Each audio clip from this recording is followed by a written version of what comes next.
अस्सलामु अलैकुम वरहमतुल्लाह।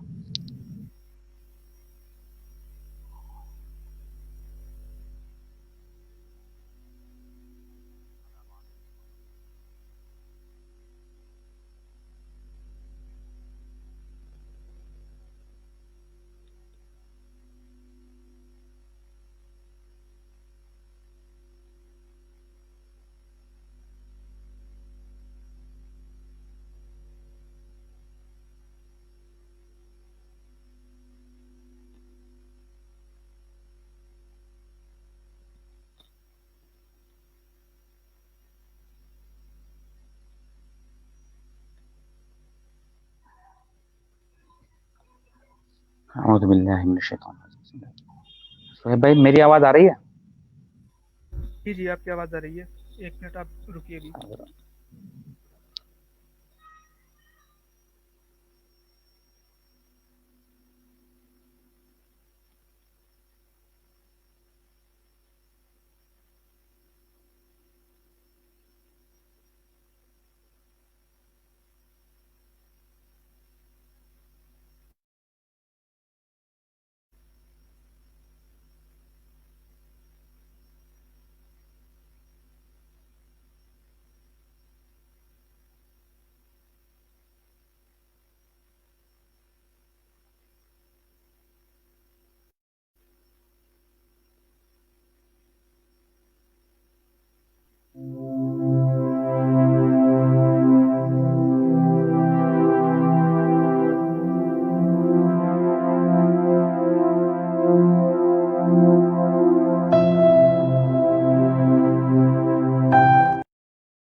अस्सलामु अलैकुम दोस्तों। उम्मीद है आप लोग बखैर आफियत होंगे। मेरी आवाज़ आ रही है सही सोहेब भाई? जी, जी। जी, जारी रखें। जी दोस्तों, आप लोगों की खिदमत में एक नए प्रोग्राम के साथ फिर हाजिर हूँ। सोहेब भाई मेरे साथ हैं। जैसा कि थंबनेल से आपको पता लग गया होगा, मोदी जी का बयान और पसमानदा परेशान। इसी थंबनेल को देखकर आप अंदाजा लगा सकते हैं कि हमारा आज प्रोग्राम किस चीज़ पर होने जा रहा है। और इसी प्रोग्राम में शिरकत के लिए हमने मदऊ किया है जनाब, हमारे मेहमान आएंगे ऑल इंडिया पसमानदा मुस्लिम महाज के वाइस प्रेसिडेंट हैं जनाब नूरुल्लाह मोमिन साहब, और जनरल सेक्रेटरी जनाब वक़ार अहमद साहब। तो उम्मीद है कि वो लोग भी शमूलियत अख्तियार करेंगे, उम्मीद है कि वो लोग तशरीफ़ ले आए होंगे। तो उससे पहले मैं बताता चलूँ कि जैसा कि अभी इस पर बड़ी ज़बरदस्त पॉलिटिक्स हो रही है, नए नए दावाजात, नए नए शगुफ़े जो है।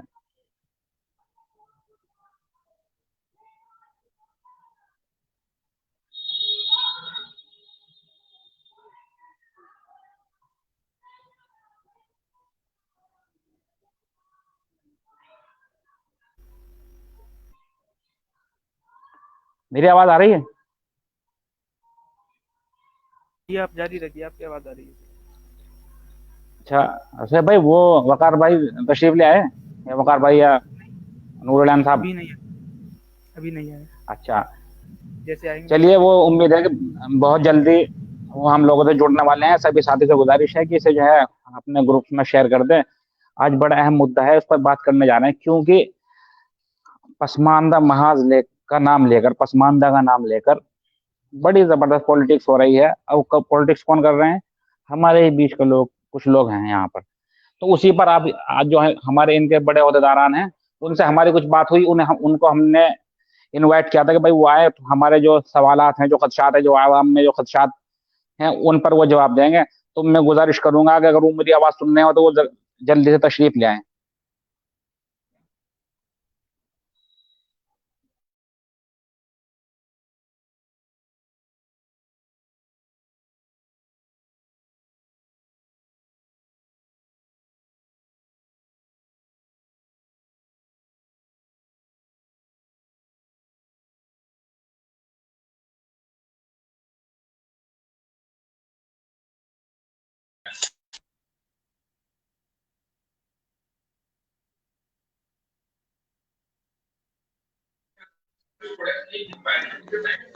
जी सवाल।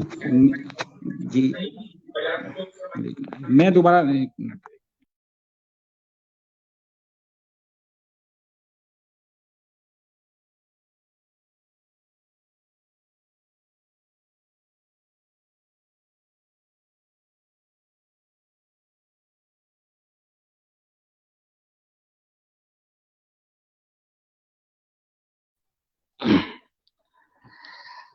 अच्छा दोस्तों, कुछ तकनीकी खराबी की वजह हाँ से ये मैं मोइन भाई, इधर से हो मोइन गया भाई। था। जी, मेरी हाँ आवाज मोइन आ भाई, रही है? एक चीज पूछनी थी। तो वो कह रहे थे क्या ये अभी फॉरेन शेयर हो जाएगा क्या, फेसबुक फेसबुक वगैरह पे? जी जी। फॉरेन जी, कैसे? वो पसमा अरबे महाज जो है ना, वहां से जाकर शेयर कर दो। यूट्यूब में? मैं अभी आपके मैं नहीं नहीं, मैं आपके पास अभी व्हाट्सएप पे शेयर कर रहा हूँ, अभी 1 मिनट रुकिए। ठीक ठीक।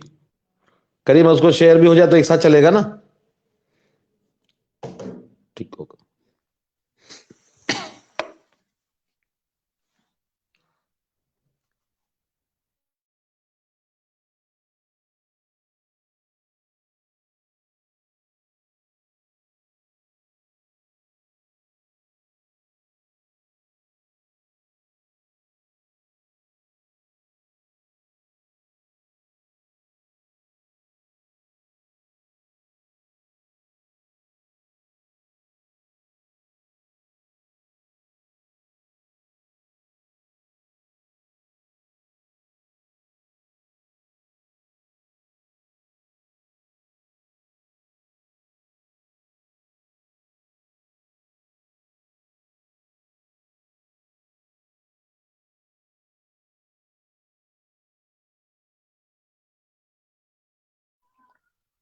उम्मीद है दोस्तों मेरी आवाज आ रही होगी।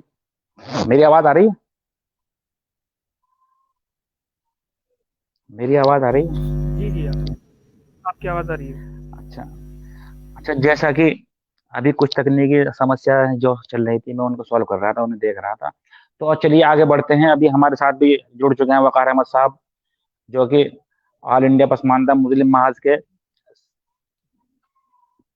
जनरल सेक्रेटरी हैं। तो वो भी अभी शायद कुछ उन्हें कुछ काम हो गया होगा, इसलिए थोड़ा सा जो है थोड़ा वक्त लग रहा है। और अभी नूरुल मोमिन साहब भी जल्द ही तशरीफ ले आएंगे शायद। जी, अहलन व सहलन नूरुल मोमिन साहब।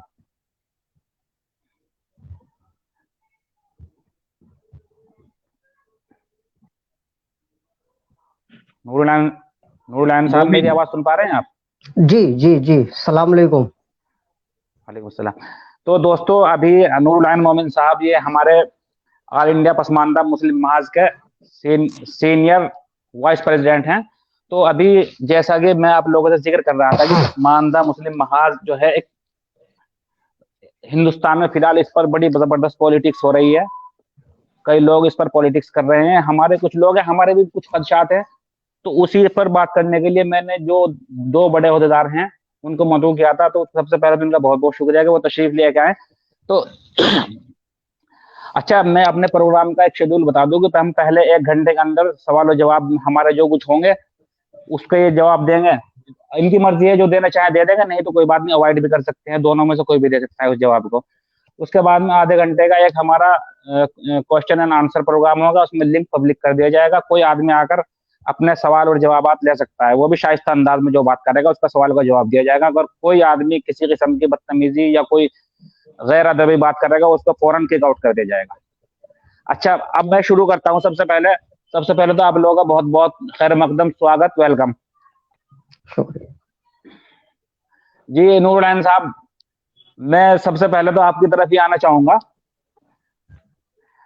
मुझे ये बताइए थोड़ा सा कि पसमानदा तहरीक क्या है और इसके अगराज व मकासद क्या हैं? देखिए, पसमानदा तहरीक मुसलमानों में जिन्हें अजलाफ और अरजाल कहा गया, जिन्हें इंडियन कॉन्स्टिट्यूशन की नज़र से अगर देखें तो जिन्हें ओबीसी, एससी और एसटी कहा जाता है। अब चूंकि एससी रिजर्वेशन तो मुसलमानों को मिला नहीं, तो लेकिन एससी और एसटी की कैटेगरी में तो वो ओबीसी में चले गए। तो ओबीसी, एससी और एसटी जिन्हें इंडियन कॉन्स्टिट्यूशन के मुताबिक कहा गया, या जिन्हें बहुत से उलमाओं ने अजलाफ और अरसाल लिखा अपनी किताबों में, जो सामाजिक शैक्षणिक रूप से पिछड़ गए विकास की दौड़ में, उन्हें पसमानदा कहा जाता है। और मुझे नहीं लगता कि ये बताने की जरूरत है आप जैसे जिशऊर आदमी को, और अवाम भी आमतौर पर अब ये बात जान गई कि पसमानदा फारसी का लफ्ज है, ये पस और मांदा से मिलकर बना है। इस पर काफी बातें हो चुकी हैं, तो मैं इसके आगे की बात करता हूँ। मकसद ये तहरीक उन्हीं मुसलमानों की है, उनको हर जगह हक हिस्सेदारी आबादी के अनुपात में, आबादी के तनासुब में मिले और मसावात कायम हो, जो हकीर नजर से देखा जाता है। दो मेन उद्देश्य हैं इस तहरीक के। पहला क्या नाम है, राजनैतिक, प्रशासनिक या मजहबी इदारे जहां जहां भी नुमाइंदगी मुसलमानों की, जहां जहां भी नुमाइंदगी है, तो मुसलमानों के नाम पर नुमाइंदगी ना होकर जिस तरह गैर मुस्लिमों में भारत में ओबीसी, एससी, एसटी और फॉरवर्ड के नाम पर, जातियों के नाम पर नुमाइंदगी मिल रही, उसी तरह वर्ग के आधार पर नुमाइंदगी हर जात को उसके आबादी के तनासुब में मिलना चाहिए और 341 पर लगी मजहबी पाबंदी खत्म हो। इससे बहुत से मुस्लिम लोग प्रशासनिक पोस्टों पर, राजनैतिक लोकसभा, विधानसभा चुनाव, राज्यसभा, विधान परिषद में जाने से महरूम हो जाते हैं। आईएएस, आईपीएस, आईएफएस जैसे सर्विसेज और छोटी सर्विसेज में भी नहीं जा पाते क्योंकि वो मुकाबला नहीं कर पाते। एससी पर लगी मजहबी पाबंदी खत्म हो, हर जगह आबादी के लिहाज से हक हिस्सेदारी मिले, राजनीतिक दलों में, सरकार में, मंत्रिमंडल में, हर जगह। और मजहबी इदारे, जमीयत उलमा हिंद, अदारे शरिया, जमाते, अमारते शरिया, मुस्लिम पर्सनल लॉ बोर्ड जितने भी हैं, उनमें आबादी के तनासुब में हिस्सेदारी उनमें भी मिले और समाज में जो ये ऊंच नीच की भावना है वो खत्म हो, मसावात कायम हो, हमको भी सम्मान की नजर से देखा जाए। एक ही सब में खड़े हो गए महमूदो अयाज, ना कोई बंदा रहा ना कोई बंदा नमाज। सिर्फ समाज के लिए ये शेर सिर्फ मस्जिद की जमात के लिए ना पढ़ा जाए, ये समाज में भी दिखे, ताकि अल्लामा को जो ये कहना पड़ा था कि मस्जिद में जब जमात के लिए उन्होंने शेर कहा, अल्लामा ने तो कहा कि एक ही सब में खड़े हो गए महमूदो अयाज, ना कोई बंदा रहा ना कोई बंदा नमाज, लेकिन इसे पूरे समाज में लागू करते हैं कुछ उलमा, कहते हैं मुसलमानों की क्वालिटी बताते हैं, जबकि अल्लामा ने ये शेर मस्जिद के लिए कहा था, जमात के टाइम के लिए, क्योंकि उनका अगला शेर है समाज के लिए कि कहीं पे फिरका परस्ती, कहीं पे जाते हैं, क्या जमाने में पनपने की यही बातें हैं। तो ये शेर समाज में लागू हो, यही बस दो बड़े मकासद हैं। समाज में हिस्सेदारी, समाज में इज्जत, वही रुतबा सबका बराबर, आमाल के आधार पे, कर्म के आधार पर कोई छोटा बड़ा माना जाए, जो कुरान कहता है, इस्लामिक मसावात मुसलमानों में लागू हो और हर जगह हक हिस्सेदारी तमाम इदारों में, तमाम विभागों में। बस यही दो बड़े हमारे, और मुस्लिम नाम पर। अच्छा नूरुल्लाह साहब, बहुत अच्छे। आपने अभी एक बात, इससे आपकी बात से एक बात निकल के आई कि उलमा ने भी इस किस्म की तफरीक की है। अच्छा, मैं अब वकार साहब से पूछना चाहूंगा कि जैसे उलमा की बात आई कि उन्होंने भी इस किस्म की तफरीक की है कि अशराफ, अरजाल और अजलाफ इन कैटेगरी में मुसलमान को बांटा है, तो ये बात आप कहाँ तक सही है और इसमें कितनी सच्चाई है? और अच्छा, इसमें अगर बात सच्चाई है तो क्या इसमें कुछ किसी मखसूस फिरके ने की है या तमाम के तमाम लोगों ने वही कुछ किया है? देखिए कि जो हमारे उलमा हैं उसको ये कहते हैं, मौलाना महमूद मदनी साहब ने कहा कि भारत में रहने की वजह से कुछ उसका असर पड़ा है, जिसके चलते जो है मुसलमानों में भी जात पात आ गई है। और ये बार बार हमारे उलमा भी और हमारे आम लोग भी ये कहते हैं कि हिंदुस्तानी मुआशरे में हिंदुओं में जात पात थी, तो जब इस्लाम कबूल किया लोगों ने तो वो अपनी उस बीमारी को लेके आ गए यहाँ पे। तो इसमें ये बहुत हद तक सच भी है, लेकिन जो असली सच है कि हिदाया जैसी मशहूर किताब जो अरबी में है और जिसका हिंदुस्तान से कोई लेना देना नहीं है, शरह कदूरी, दुर्रे मुख्तार, इस तरह की कई किताबें हैं जिसमें खुल करके जात पात लिखा गया है। और जो अशरफ अली थानवी साहब या आला हजरत ने जो कुछ भी लिखा है उसको उन्होंने बाकायदा रेफरेंस दिया है इन किताबों का, कि हम जो कुछ भी लिख रहे हैं कोई हिंदुस्तानी साथ नहीं लिख रहे हैं, बल्कि हम किताबों से कुफू को साबित कर रहे हैं। ये कुफू के नाम पे जो है ईरानी कल्चर जो है हमारे यहाँ थोप दिया गया। अब उलमा की क्या मजबूरी थी ये उलमा जाने, लेकिन हमारे यहाँ पूरे तरीके से लिखित तौर से जात पात मौजूद है हमारी मजहबी किताबों में। यहां तक कि कुरान से भी लोग साबित करते हैं। अभी मैंने एक शिया उलमा का सुन रहा था, और हमारे एक डॉक्टर साहब है जो तफसीर वगैरह के बड़े अच्छे जानकार हैं, डॉक्टर है लेकिन वो हाफिज भी हैं, तो उन्होंने भी एक कुरान की आयत फजला बाजा अला बासकुम पढ़ करके मुझे बताया कि अल्लाह ताला ने रौतारों को पसमानदा पे फजीलत दिया है। तो इस तरह से जात पात का मामला बहुत जम के है, और जिस तरह से बहुत सारी चीजों पे इस्लाह हुई है, बारात पे इस्लाह हुई, इस पे इस्लाह, इस पे इस्लाह, लेकिन ये इस पे इस्लाह कोई नहीं, जात पात के मामले में कोई इस्लाह नहीं हुई। अब रह गई बात मसलक की, तो हनफी मसलक में कूट कूट के भरा हुआ है जात पात मजहबी किताबों में। शिया जो फिक़ह जाफरिया है उनके यहां भी जात पात जम करके है, और दूसरे मसला जो स्कूल ऑफ थॉट है मालिकी हम्बली वगैरह के बारे में मुझे बहुत जानकारी नहीं है, लेकिन अहले हदीस क्योंकि यहां भी लिखित तौर से उनका फिक़ह नहीं है, इसलिए वो बच के निकल जाते हैं, लेकिन 1 इंच भी कम नहीं है वो देवबंदी बरेलवी और शिया से जात पात के मामले में। उनके यहां भी वैसे ही जो है छुआछूत, भेदभाव और कुफू के मामला हैं जिसे दूसरी जगह है। जी जी अच्छा, ये तो बात एक खुल के बात आई सामने कि भाई कॉन्स्टिट्यूशन में भी हमारे साथ जो पसमानदा के साथ भेदभाव किया गया, और उसी तरीके से मजहबी के तबके में भी भेदभाव हुआ। अच्छा, लेकिन नहीं, अब एक बात कॉन्स्टिट्यूशन नूरजहान में नहीं साहब, नहीं नहीं मोइन भाई, मैं करेक्ट कर दूं, कॉन्स्टिट्यूशन में जी भेदभाव नहीं हुआ।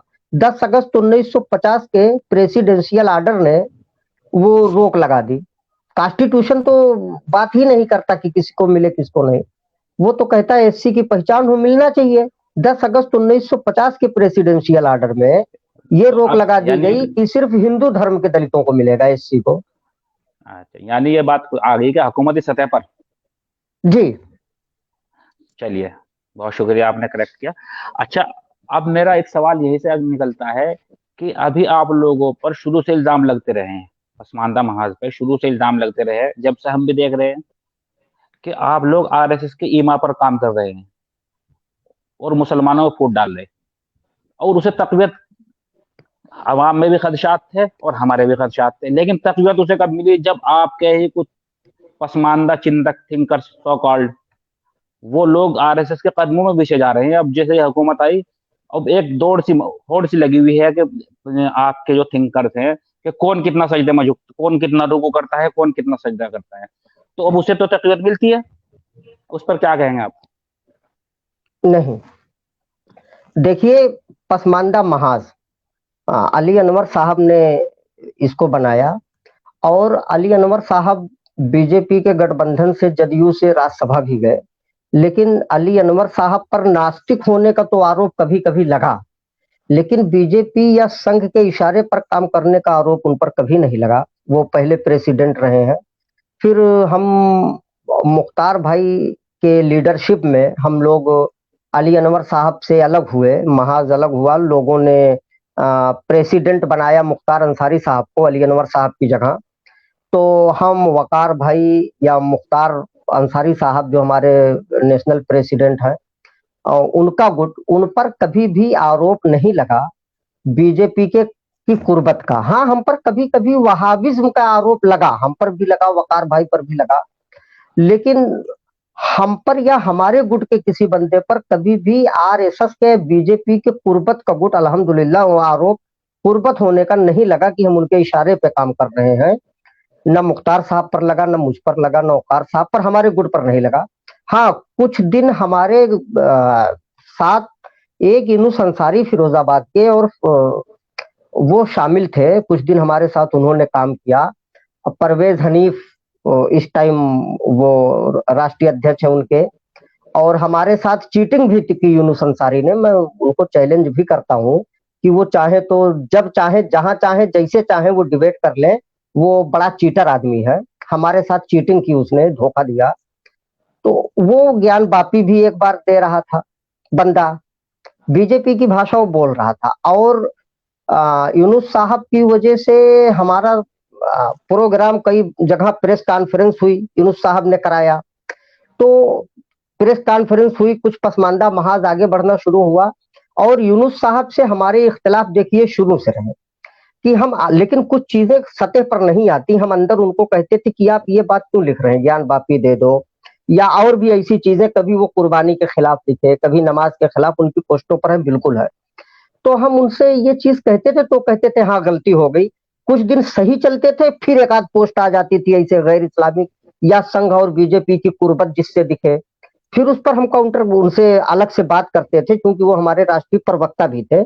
मैं सच्चाई से भागना नहीं चाहता, उसे मैं कबूल करता हूँ और मैं सरे तस्लीम खम करता हूँ, अफसोस है। तो उस पर हमने उनको, जब भी हम या वकार भाई या मुख्तार भाई जब भी उनसे बात करते हैं उस साहब से, तो वो मानते उस बात को और कहते कि हाँ गलती हुई, आगे ख्याल करेंगे। तो ये चीजें चल रही थी। उसके बाद उन्होंने बड़ी तेजी की पसमानदा महाज को आगे बढ़ाने में बतौर प्रवक्ता, तो और काम कर रहे थे वो, नो डाउट उनके काम को मैं मानता हूँ। तो प्रेस कॉन्फ्रेंस कई बार हुई और भी बहुत से काम हुए। दिल्ली बुलाया उन्होंने हम लोगों को, किराया भी दिया, प्रेस कॉन्फ्रेंस के खर्चे वो दे रहे थे। और भाषा धीरे धीरे बीजेपी टाइप हो रही थी। तो किसी पर मोइन भाई इल्जाम जब आप लगाएं तो बहुत मजबूत हो जाएं या बिल्कुल यकीन हो जाए तब लगाएं, क्योंकि हमें आपको मरना भी है और हिसाब होगा। तो बेजा इल्जाम नहीं लगाना चाहिए किसी पर, बेजा इल्जाम ऐसे जब तक दिल मुतमईन ना हो नहीं लगाना चाहिए। तो उसके बाद हमने उनसे मांगा, मैं कंप्लीट कर लूं, हमने उनसे मांगा कि ये जो खर्चे आप कर रहे हैं, जो दे रहे हैं, ये खर्चा कहां से कहा हम चंदा लेते हैं लोगों से। हमने कहा वो चंदा तो कम से कम राष्ट्रीय अध्यक्ष मुख्तार भाई तो जाने। हमने भी कहा, वकार भाई ने भी कहा, मुख्तार भाई ने भी कहा कि भाई कहां से कितना चंदा आता है, हिसाब तो हमको मिलना चाहिए, हमको हिसाब मिलना चाहिए। ठीक है आप ला रहे हैं, बहुत बड़ी अच्छी बात है और संगठन आगे बढ़ रहा है। तो वो यूनुस साहब चंदा का हिसाब देने से भागने लगे। तो दिल्ली में एक बंदे से हम लोगों की मुलाकात हुई, जो इनको बाद में पता चला कि यही बंदा फाइनेंस कर रहा है और वो संघ से समर्थित 3 एनजीओ चला रहा है। तो पता, मैं अब यहाँ पर नाम नहीं लेना चाहता, तो वो, और जब जरूरत पड़ी तो मैं नाम ले लूंगा, अगर जरूरत पड़ी, अगर यूनुस ने चैलेंज किया, मैं आपके शो पे कहता हूं। तो हमने फिर, मुझसे यूनुस से कई बार इस पर बात हुई। मैंने कहा अब आपकी भाषा समझ में आ रही कि आप भाषा बीजेपी वाली या संघ वाली क्यों बोल रहे थे। तो मुख्तार भाई, वकार भाई तो पहले भी दूरी बनाए हुए थे यूनुस साहब से, लेकिन मैंने भी फिर, लेकिन संगठन में थे, फिर हमने भी दूरी बना ली। तो जब हमने भी दूरी बना ली कि भैया महाज को बचाया जाए, पसमानदा आंदोलन को बचाया जाए, तो रजिस्ट्रेशन की जिम्मेदारी इस बंदे को दी गई थी कि आप रजिस्ट्रेशन करा लीजिए, मुख्तार अंसारी राष्ट्रीय अध्यक्ष है। ये चुपके से, मैंने चीटर शब्द क्यों इस्तेमाल किया यूनुस के लिए, चुपके से ये मुख्य कार्यकारी अधिकारी बन बैठे यूनुस साहब। तो हम, तब मैंने कहा कि यार ये बंदा तो चीटर है। जब हमने कहा कि आप संगठन के लायक नहीं है क्योंकि आप हिसाब नहीं दे रहे हैं, आप संघ की गोद में खेल रहे हैं। तो देखिए हम पर इल्जाम नहीं लगा, हम तुरंत अलग हो गए उस बंदे से। और एक शख्सियत और है फैयाज साहब, वो देखिए उनके बारे में मैं फिलहाल इतना कहूंगा कि वो हमारे संगठन में कभी नहीं है और ना है। और हमारा संगठन ऑल इंडिया पसमानदा मुस्लिम महाज है। हम मुस्लिम पहचान को छोड़कर बात ही नहीं करते, हम मुस्लिम पहचान के साथ हमको चाहिए। नूर खान साहब एक मिनट, मैं यहीं पे रोकता हूँ, अभी वो बात अभी आगे आएगी, मेरे अभी कुछ सवालों में है।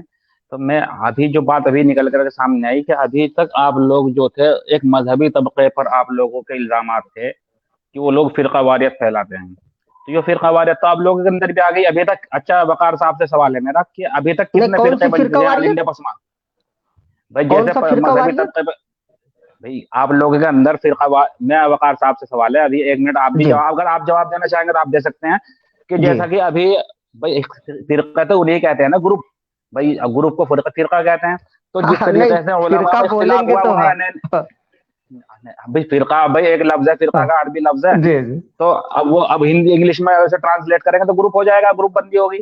तब उसी तरीके से नहीं तो गलतफहमियां पैदा होगी। भाई जब आप लोगों ने उलमा पे इल्जामात लगाए कि भाई उलमा जो है, इल्जामात लगाए कहीं ना कहीं किसी तरह किसी हद तक वो सच्चाई भी है, तो अब ये फिरका वारियत तो आप लोगों के अंदर भी दाखिल हो गई। तो इस पर आप लोगों का क्या, इस पर आप लोग क्या कहेंगे? ये वकार साहब, वकार भाई दे रहे हैं जवाब। देखिए पहले तो ये जान लें कि जिस अंदाज से आपने उस फिरका परिस्थिति से इसको जोड़ा है, इसको यूं समझें आप कि जैसे देवबंदी फिरका है, देवबंदी फिरके में जमातुल उलमा हिंद के दो गुट हैं, एक महमूद मदनी गुट और एक अरशद मदनी गुट। तो ये जमातों के गुट कहे जाते हैं, इन्हें फिरका नहीं कहते। उसी से जुड़े हुए तबलीग जमात है, तबलीग जमात में भी दो गुट है, लेकिन आप उसे फिरका नाम नहीं देते, आप उसे गुट नाम देते हैं। फिरका के कुछ उसूल होते हैं, आप जानते हैं कि उनकी बाकायदा मस्जिदें अलग हैं, उनके सारी चीजें अलग अलग हैं, मदरसे अलग है। संविधान एक है, हम भारत के संविधान को मानते हैं, हम कुरान को मानते हैं, तो हमारे लिए कोई अलग फिरका अलग गुट नहीं है। तो आप जहां से इसको मिसाल दे रहे हैं तो आप उसको उससे मिसाल दीजिए, जमातुल उलमा हिंद के दो गुट से, उसी तरह से हमारे भी दो गुट चार गुट है। एक चीज, दूसरी चीज मैं थोड़ा सा उसमें और जोड़ दूं, जो रोलैन भाई कह रहे थे, इल्जाम जो हमारे ऊपर लगते हैं, तो हमारे पास एक वीडियो है, तारिक साहब कोई हैं, सैयद तारिक जफर साहब करके, उन्होंने हमारे ऊपर जो बड़ा इल्जाम लगाया है वो मुलायम सिंह का लगाया है कि हम लोग, मुलायम सिंह ने हम लोगों ये पसमानदा तहरीक को पैदा किया है। कुछ लोग बिहार में नीतीश पे इल्जाम है, ये हम लोगों के ऊपर कांग्रेसी जुम्मन जो लफ्ज इस्तेमाल होता है वो कांग्रेसी होने के नाम इल्जाम दिया जा रहा है। तो हमारे ऊपर सिर्फ भाजपाई होने का इल्जाम नहीं लगा, मतलब पसमानदा तहरीक पे हमारे ऊपर बहुत बड़े बड़े इल्जाम कांग्रेसी के भी हैं और सपाई भी हैं। हम लोग अब मतलब मुस्लिम पार्टियों या क़यादत के खिलाफ माने जाते हैं और हम लोग जुम्मन है, तो इसका भी ध्यान रखा जाए। और इसके पहले कभी मोमिन कॉन्फ्रेंस पे इल्जाम लगा था कांग्रेसी होने का। तो एक सिर्फ इल्जाम बीजेपी का नहीं है, इल्जाम दूसरी पार्टियों से भी हमारे ऊपर लगे हुए हैं। कुछ चीजें गलत थी जैसा कि नूरन भाई ने बताया है, लेकिन उससे ज्यादा आगे बढ़ करके जिस तरह से नबी सल्लल्लाहु अलैहि वसल्लम के ऊपर बहुत सारे इल्जाम लगते थे, पागल होने के, मेरे ऊपर पत्थर मारने के भी इल्जाम आते हैं, आपने खुद उसको देखा होगा, और बहुत सारे इल्जाम इस तरह के हैं, कौम में फूट डालने के इल्जाम नबी सल्लल्लाहु अलैहि वसल्लम के ऊपर भी इन लोगों ने लगाया था। तो ये जो यथास्थितवादी लोग हैं, इनका एक फैशन है कि जब इनसे अलग हटके कोई भी नई बात आती है तो फौरन उस पे ये इजरायली, कौम को बांटने वाले या भारत में संघी, ये इल्जाम लगा देते हैं। तो कई बार ऐसा भी होता है कि जब ज्यादा इल्जाम लग जाता है तो वो लोग अपने आप, आदमी उसी तरफ चला जाता है। तो हमारे कई चिंतक जो है उनको लगता है कि बीजेपी अब जाएगी नहीं, तो इसलिए बीजेपी जो है मतलब स्टॉकहोम सिंड्रोम का शिकार होकर के लग गए हुए हैं। जी जी वकार साहब। अच्छा, ये अभी एक बात, भाई अनम्यूट कर लें, आपका कोई सवाल है क्या भाई?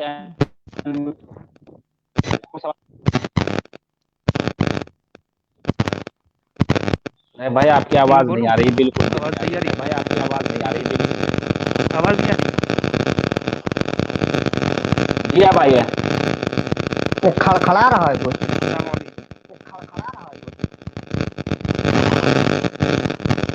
आवाज आ रही है?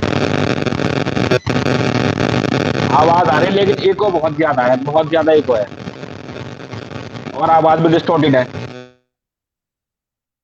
अब ठीक है। अब उन्होंने म्यूट कर लिया इसलिए ठीक है। भाई एक बार उसे एक अपना माइक को चेक कीजिए वहां से। अच्छा, मैं अब ये प्रोग्राम को अभी आगे बढ़ाते हुए, मैं जैसा कि अभी आप लोग बता रहे थे कि आप लोग अपन बारात का ऐलान कर रहे हैं कि भाई आरएसएस के तो इल्जाम हम पे गलत हैं, तो मैं यही एक बात आपसे जोड़ना चाह रहा, आपके जो थिंकर्स हैं ये भी कुछ लोग इल्जाम लगा रहे हैं कि आप लोगों ने उन्हें बैकडोर से आरएसएस के साथ भेज दिया है और आप लोग जो है एक अपना आपका फेस सेविंग के लिए अपना आप सेकुलर चेहरा दिखा रहे हैं। क्योंकि यहाँ के आपके चिंतक ने जो है ना, एक चिंतक ने ये बोल दिया, एक जगह मैं देख रहा था, उन्होंने कह दिया कि मोदी जी आजाद भारत के पहले सेकुलर प्रधानमंत्री हैं। अब ये बताओ आरएसएस की पपेट कहा जाएगा नहीं, या क्या कहा जाएगा, ये बताइए। जी, मैं बता रहा हूँ। आप जिस चिंतक का नाम ले रहे हैं कि मोदी जी भारत के पहले सेकुलर प्रधानमंत्री हैं, वो फैयाज साहब है, डॉक्टर फैयाज साहब। उनके बारे में देखिए, मैंने पहले ही कहा कि वो हमारे संगठन से कभी नहीं रहे। हाँ, उनका कई बार तो उनके अपोज में मैं लाइव भी फेसबुक पर आया। और देखिए बहुत से लोग हैं जो बीजेपी के मेंबर भी हैं और वो यूनुस अंसारी के साथ हैं, उनके संगठन में काम कर रहे हैं, कि बीजेपी में पदाधिकारी हैं और उसमें भी उनके संगठन में काम कर रहे हैं, तो वो खुली हुई चीज है। लेकिन फैयाज खुल के ना बीजेपी में है, ये बैक से फैयाज बात करते हैं, तो वो उनकी सोच है कि पहले सेकुलर प्रधानमंत्री मोदी जी हैं। और देखिए हिपोक्रेसी की भी हद होती है। एक बंदा जैसे बीजेपी और संघ के बारे में मैं आपको एक चीज कह दूं, आप इख्तिलाफ रख सकते हैं मोइन भाई, लेकिन एक चीज जानिए, मुझे हिंदू राष्ट्र भारत बन जाए इससे बहुत ज्यादा, जैसे उनके हिंदू राष्ट्र की अवधारणा से मैं बहुत ज्यादा दिक्कत में नहीं हूँ। बीजेपी या संघ के जो हिंदू राष्ट्र की उनकी अवधारणा है, उनकी जो फिक्र है, अगर वो उसे लाना चाहते हैं, उस पर मेरा विरोध बहुत ज्यादा नहीं है। भाई ठीक है, आप लाना चाहते हैं हिंदू राष्ट्र, आप अपने धर्म को प्रमोट करना चाहते हैं, हर आदमी चाहता है, अपने हिसाब से चलना चाहता है, वो एक हद तक तो कबूल किया जा सकता है। मैं वहां पर थोड़ा नरम हो सकता हूँ, क्योंकि मैं तो ये चाहूंगा कि सेकुलर मुल्क है, सेकुलर रहे, लेकिन वहां पर उतनी शदीद मुखालफत हो सकता है मैं ना करूं। लेकिन बीजेपी संघ को जितना मैंने पढ़ा उसके मुताबिक, जैसे गोवालकर साहब ने लिखा कि मुसलमान भारत में उसी तरह जैसे शरीर में नाखून बढ़े तो कुतर देना चाहिए, और भी बहुत सी बातें हैं। या इनके जो अब तक बयान आए हैं बीजेपी नेताओं के या संघ के नेताओं के मुस्लिम विरोध में, ये सिर्फ हिंदू राष्ट्र की अवधारणा नहीं है। मेरा जो शदीद इख्तिलाफ है और विरोध है, उसकी वजह की इनकी फिक्र एंटी इस्लाम एंटी मुस्लिम की है। एंटी इस्लाम एंटी मुस्लिम, सिर्फ हिंदू राष्ट्र की अवधारणा की बात होती तो हम बहुत हद तक खामोश रहते कि चलिए ठीक है, एक आदमी अपने धर्म के लिए कुछ कर रहा है, बाद में उससे बात की जाएगी, सभी धर्म तो कहते हैं कि मिलजुल के रहो, तो उस पर बात हो जाएगी शांति से। लेकिन इस पर बात ही नहीं हो सकती, क्योंकि एंटी इस्लाम एंटी मुस्लिम विचारधारा है इनकी। और उस संगठन से जुड़े व्यक्ति को अगर कोई कहे भारत के पहले सेकुलर पीएम है, तो उसकी सोच आप देख सकते हैं। वो बंदा लगातार देशज पसमानदा की बात करता है, हिपोक्रेसी देखिए, डबल स्टैंडर्ड। मैं दो मिसाल दूंगा। फैयाज साहब नंबर एक, फैयाज साहब से पूछिए आई कौन महाज का पसमानदा आंदोलन का, तो वो कहेंगे आसिम बिहारी। आसिम बिहारी रहमतुल्लाह अलैह ने पारचा बाप, नूर बाप, जोलाहा नाम था। वकार भाई उस दिन हमसे आपसे बात हो रही थी इसी पर, उन्होंने जमीयतुल मोमिनीन नाम दिया, मोमिन कॉन्फ्रेंस बनाई, जमीयतुल हवारीन बनाने में मदद की, धोबियों को हवारी नाम दिया, कुजड़ों को राइन नाम, मतलब वो अरबिक नाम दे रहे हैं। मतलब ये सिर्फ बराबरी की लड़ाई है, हक हुकूक की लड़ाई, और फिक्र क्या है इस्लामिक, आसिम बिहारी रहमतुल्लाह अलैह की। और वो बंदा कहता है इंडियन कल्चर, हिंदुस्तानी कल्चर। एक मिनट यहाँ पे आपको, एक मिनट में यहाँ पे आपको रोकना चाहूंगा। दूसरी चीज, सॉरी टू इंटरवीन, मैं अभी आपसे अभी वो बाद में बात करेंगे अभी इस पर। अभी जो आपके इसमें एक सवाल अभी निकल के आई बात, अभी आप इतनी सफाई से पल्ला झाड़ लिया आपने कि हमारे से कि भाई वो हमारे आदमी नहीं है। तो ये अब आपने देखा होगा जैसे स्वामी नरसिंहानंद जैसे लोग घूमते हैं, और वो किसके इमाम पे घूमते हैं सबको मालूम है, बिल्कुल ओपन सीक्रेट है, लेकिन जब उनके प्रवक्ता से बात होती है तो वो कह देते हैं कि इनसे हमारा कोई ताल्लुक नहीं है, ना पार्टी कोई पद इनके पास है। तो वही बात आप लोग कर रहे हैं। नहीं, मैं जवाब देता हूँ, मैं उसमें एक लाइन और कंप्लीट कर दूं कि हिपोक्रेसी पे मैं बात, हाँ हाँ ठीक है, मैं उस पर कंप्लीट कर दूं, हिपोक्रेसी डबल स्टैंडर्ड पे। तो आसिम बिहारी को भी वो बंदा आइकॉन मानता है, और वो इस्लामिक कल्चर की नुमाइंदगी कर रहे हैं, और ये कहता है देशज पसमानदा और हिंदुस्तानी कल्चर। और हिपोक्रेसी देखिए, बीजेपी हिंदू अवधारणा, मैं ये बात क्यों कह रहा था, हिंदू राष्ट्र से नहीं दिक्कत है, एंटी इस्लाम है, इसको भी हिंदुस्तानी कल्चर से नहीं मतलब है। बीजेपी की लाइन एंटी इस्लाम एंटी मुस्लिम है, इसलिए ये उस कल्चर के खिलाफ है फैयाज। और फैयाज साहब देखिए, अगर हिंदुस्तानी कल्चर की बात होती तो टाई हिंदुस्तानी कल्चर नहीं है, थ्री पीस पहन के वो बंदा डिबेट कर रहा है और हिंदुस्तानी कल्चर की बात करता है, उसको कुर्ते पैजामे टोपी से मतलब नफरत है। वो एंटी इस्लाम एंटी मुस्लिम वाला जो फिक्र है संघ की, उस फिक्र पर वो चल रहा है। उसको अगर इंडियन कल्चर की मतलब होता, धोती कुर्ता पहन के डिबेट करता बंदा, थ्री पीस पहन के बात करता है, टाई लगाकर वो बंदा, और देशज पसमानदा और इंडियन कल्चर की बात करता है। इंडियन कल्चर कब रहा पैंट भूषण? ये पहली चीज। दूसरी चीज, यति नरसिम्हा नंद साहब की आपने बात की। देखिए, प्रज्ञा सिंह ठाकुर, प्रज्ञा सिंह ठाकुर तो उनकी सांसद है, चलिए छोड़ दीजिए। यति नरसिम्हा नंद हो या कोई परमहंस अयोध्या वाले हो, हम फैयाज हमारे अगर नहीं है, आपने देखा होगा मैंने तमाम लाइव किया, और फैयाज को देखिए, मैं आपके सवाल पर ही नाम लेकर कैसे कह रहा हूँ, क्या यति नरसिम्हा नंद के किसी ऐसे बयान पर उन लोगों ने कभी काउंटर किया? मौन स्वीकृति धारण कर लेते हैं। नहीं नहीं, मैं अभी कहता हूँ, एक मिनट यही कहता हूँ। अभी प्रधानमंत्री जी ने जब प्रज्ञा सिंह ठाकुर जी का एक मामला आ गया था, वो शायद जब, तो उन्होंने कहा था कि मैं उन्हें कभी दिल से माफ नहीं करूंगा। तो ये तो आप लोग भी वही कर रहे हैं। नहीं, उन्होंने, देखिए फर्क है, इसमें फर्क है। उन्होंने कहा दिल से माफ नहीं करूंगा, वो कार्रवाई उसके खिलाफ करने के पावर में है। क्या किया? कुछ नहीं किया। यानी भाषा वही है, हम जिसके खिलाफ कर सकते थे वो हमारे संगठन में नहीं, हम क्या करें? तो हम अपोज कर सकते हैं, अपोज कर रहे हैं, कंडम कर रहे हैं। जिसके खिलाफ कर सकते थे यूनुस के खिलाफ हमने कदम उठाया, या ये समझ लीजिए उसको निकाल दिया, या हम खुद अलग हो गए। हमारा स्टैंड क्लियर है।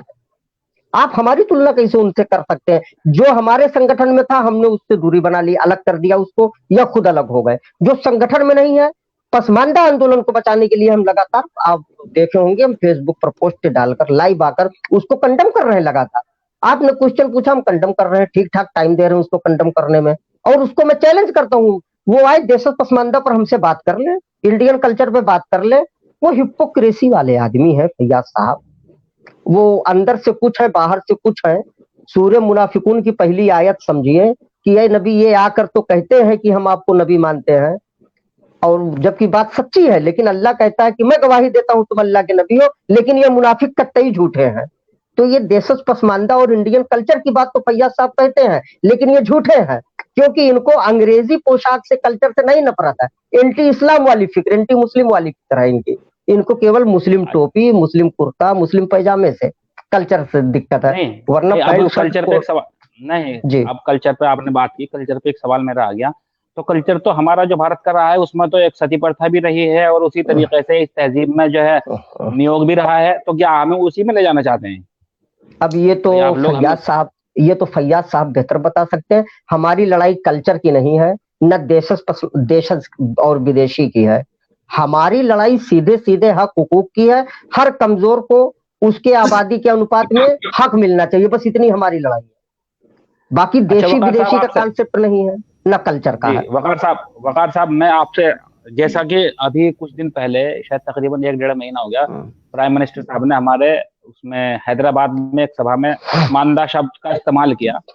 उसके बाद में जो पसमानदा महाज ने वो हाल मचाया कि बीजेपी के कदमों में सरबसजूद हो गए। तो उस पर जो है, पर बीजेपी से अब आप लोगों को कितनी उम्मीद है? उस अभी 1 मिनट से भाई, 1 मिनट मैं उस पर आप लोगों को बीजेपी से कितनी बात करना चाहता हूँ, अगर यहाँ से बात आगे बढ़ने से पहले। जी जी, तो वकार साहब तो शायद मुझे पहचान गए होंगे। जी जी, तो जी, मेरा सवाल जो नूरुल ऐन मोमिन साहब से कम आपसे ज्यादा है। एक बड़ा मशहूर शेर है कि शेख साहब मेले में तुम गए थे क्यों ऐसों के साथ। ये हमारा तंज है, थोड़ा मजाक के तौर पर, बड़े दिल प्यार से आपके कर रहे हैं, तो इसको गवारा कीजिएगा कि शेख साहब मेले में तुम गए थे क्यों ऐसों के साथ, अब किसी ने तुमको लोफर कह दिया तो कह दिया। मैं जवाब दे रहा हूँ। कतावार समझेगी दुनिया तुझे, अब इतनी भी ज्यादा सफाई न दे। तो मैं नुरलान भाई ने ज्यादा बातें कही दी हैं, मैं थोड़ा सा उसमें जोड़ दूं जी। मेरा सवाल जो बीच मारा था वो रुक गया यहाँ पे। तो जैसा प्रधानमंत्री जी ने वहां पे बात कही थी पसमानदा की, तो आप लोग जो थे पूरा पसमानदा महाज बीजेपी के कदम में सरबसजूद था। तो अब जैसा कि, और उस बात को भी ध्यान रखना, आपको बंच ऑफ थॉट जो है ना, उनकी एक बुनियादी किताब है बंच ऑफ थॉट, में अभी मुताला कर रहा था, वो थोड़ा बहुत पढ़ रहा था, आगे ही पढ़ रहा हूँ। उसको ध्यान में रखते हुए आप बताना कि आपको बीजेपी से कितनी उम्मीदें की, और क्या आप लोगों को फिर ये ना समझ ले जाए जैसे बीजेपी के, उसका आरएसएस के 52 अनुषांगिक संगठन है, तो उनमें से एक आपको भी क्यों ना तस्लीम कर ली जाएगा, 53वां आप होंगे। देखिए देखिए, मैं कुछ चीजें और भी अर्ज करना चाहूंगा। नुलन भाई ने सारी चीजें लगभग बता दी हैं। जैसे अभी समून कासमी साहब हैं, कुछ मिलता जुलता जमातुल उलमा हिंद के सदर, और कासमी भी हैं, और जम करके बीजेपी में हैं भी शायद, और बीजेपी की बात करते हैं। जफर सरेसवाला साहब को सुनने में आया था कि देवबंद मदरसे ने, यानी उन लोगों ने, हल्का देवबंद ने, मैं देवबंद मदरसा नहीं कहूंगा, हल्का देवबंद ने उनको बीजेपी में भेजा था। तो ये तकैया का रिवाज सैयदों में है। अभी पसमानदा इस लेवल पे नहीं आया है कि वो तकैया कर सके कि हम किसी को भेज करके अपना फेस बचा रहे हो। यहां सीधा सीधा मामला है कि जब कांग्रेस ने 4.5% आरक्षण दिया था तो भी हम लोग बहुत खुश हुए थे, और जब मोदी जी ने पसमानदा का नाम लिया तो कहीं ना कहीं हम लोग अपने आप को जैसे एक छोटा विजेता महसूस कर रहे थे कि लोग ये कहते थे अरे फेसबुक पे है, कौन जानता है पसमानदा तहरीक को। जब मोदी जी ने नाम ले लिया तो हम लोग लगा कि हम लोगों की तहरीक इतनी बड़ी है कि मोदी जी तक पहुंच गई। यानी एक भारत का प्राइम मिनिस्टर इस शब्द को, इसी शब्द को दोहरा रहा है, पसमानदा को। पिछड़ा मुसलमान कहता अलग बात होती। हमारी मुस्लिम पहचान, जो नुलैन भाई ने कहा, पसमानदा, पिछड़ा नहीं, बैकवर्ड नहीं, ओबीसी नहीं, पसमानदा नाम का इस्तेमाल किया। तो एक तरफ पार्टी है, पार्टी के अपने थॉट हैं, दूसरी तरफ सरकार है। तो जब हम कोई भी बात अगर करेंगे तो सरकार से करेंगे। हमें अंदर कितनी उम्मीद है, कितनी उम्मीद नहीं है, ये बात का सवाल है। लेकिन जब तक जो सरकार जहां मौजूद है, यूपी में भी बीजेपी है, सेंटर में भी बीजेपी है, तो हम कोई डिमांड या झूठी उम्मीद सही सरकार से लगाएंगे ही लगाएंगे। लेकिन यही उम्मीद बिहार में हम महागठबंधन से लगाएंगे। तो ऐसा नहीं है कि हम बहुत पुरुम्मीद है बीजेपी से, लेकिन हमारी मजबूरी है कि कोई पार्टी अगर सरकार में है तो हम अगर उससे उम्मीद या सवाल तो कर ही सकते हैं। हम सवाल कर रहे थे हम लोग, और बहुत सारे संगठन जो है जो बीजेपी के ही लोग हैं, जैसे जावेद मलिक साहब है, उन्होंने भी बनाया है। एक आतिफ रशीद गाढ़ा है, वो बीजेपी के मेंबर है, उन्होंने बनाया है। तो यहां ये कह सकते हैं कि जब एक प्रोडक्ट का नाम लिया गया तो बहुत सारे डुप्लीकेट और बीजेपी के अपने प्रोडक्ट आ गए पसमानदा के नाम पे। जी जी, नूरलान साहब को जोड़ना चाह रहे थे इसमें। हाँ, मैं उसमें मेन बात कह दूं। देखिए, जब प्रधानमंत्री ने नाम लिया उसके बाद मैंने भी खुशी का इजहार किया, लेकिन मैंने कुछ बातें कही थी उसके साथ। मैंने ये कहा था, उसमें मारूफ साहब भी थे लाइव, लेनिन ने बुलाया था पसमानदा डेमोक्रेसी पे, यूट्यूब का चैनल है, आप जानते हैं। मैंने कहा था, देखिए बीजेपी राजनीतिक संगठन है, राजनीतिक पार्टी, वो नाम भी लेगी तो नफा नुकसान देख के लेगी। वो अगर मुस्लिम वोट कुछ नहीं जाएगा पसमानदा का बीजेपी में, तो कम से कम मुस्लिम वोट डिवीजन हो जाए मुस्लिम वोट में, इससे भी बीजेपी को फायदा होगी। मैंने यही जुमला तब भी इस्तेमाल किया था, रोजे अव्वल। मैंने कहा, लेकिन हमारे लिए खुशी की बात इसलिए है, हम खुश इसलिए हैं, इसको सेलिब्रेट इसलिए करते हैं कि प्रधानमंत्री ने नाम लिया, कि प्रधानमंत्री के नाम लेने से हमारे चर्चा मेन स्ट्रीम मीडिया में हो जाएगी, पूरे भारत में इस शब्द की चर्चा हो जाएगी, नंबर 1। और नंबर 2, सबसे बड़ी बात जिसलिए मुझे बहुत ज्यादा खुशी थी, कि अब और पार्टियों पर, जो सेकुलर पार्टियां हैं या कम्युनल ही हो, उन पर एक प्रेशर बनेगा कि पसमानदा का नाम लो, वरना कहीं वोटों का डिवीजन ना हो जाए, तो हमको सब कुछ ना कुछ देने लगेंगे पसमानदा को। इसलिए मुझे खुशी थी, मैंने ये बात रोजे अव्वल कहा था। तो ऐसा नहीं है। और बाकी जो लोग पहले से बीजेपी की भाषा बोल रहे थे, धीरे धीरे ओपन हो गए और हमने उनसे दूरी बना ली। जी, मैंने रोजे अव्वल ये बात कही। अच्छा, हाँ जी, अभी इसी पर मेरा एक सवाल ये आया, अभी जब बात आई कि भाई मुसलमान जो है वोट तो बीजेपी को देते नहीं, कुछ लोग ये कहते हैं कि मुसलमान बीजेपी को वोट देते नहीं, उससे उम्मीद क्यों रखें? जी, इसका जवाब मैं देता हूं, फिर वकार भाई देंगे अगर कुछ और उन्होंने सोचा होगा या बचेगा। मैं ये कह रहा हूं कि वोट लेने के पहले, ये वोट चुनाव के वोट लिया जाता है, वोट लेने के पहले की प्रक्रिया है कि आप जनता के सामने अपना एजेंडा रखते हैं। बीजेपी ने अपने एजेंडे में कब हमारे लिए कौन सी घोषणा की, कौन सी बात रखी, कि पसमानदा देता? इसलिए देता कि वो कहते थे कि हम 370 हटाएंगे। 370 का पसमानदा से क्या मतलब? वो कहते थे कि हम बाबरी मस्जिद की जगह राम जन्मभूमि बनाएंगे। मुस्लिम विरोधी एजेंडा है। 370 का मतलब कश्मीर से है। मुस्लिम विरोधी एजेंडा बाबरी मस्जिद का है। हम इसलिए देते।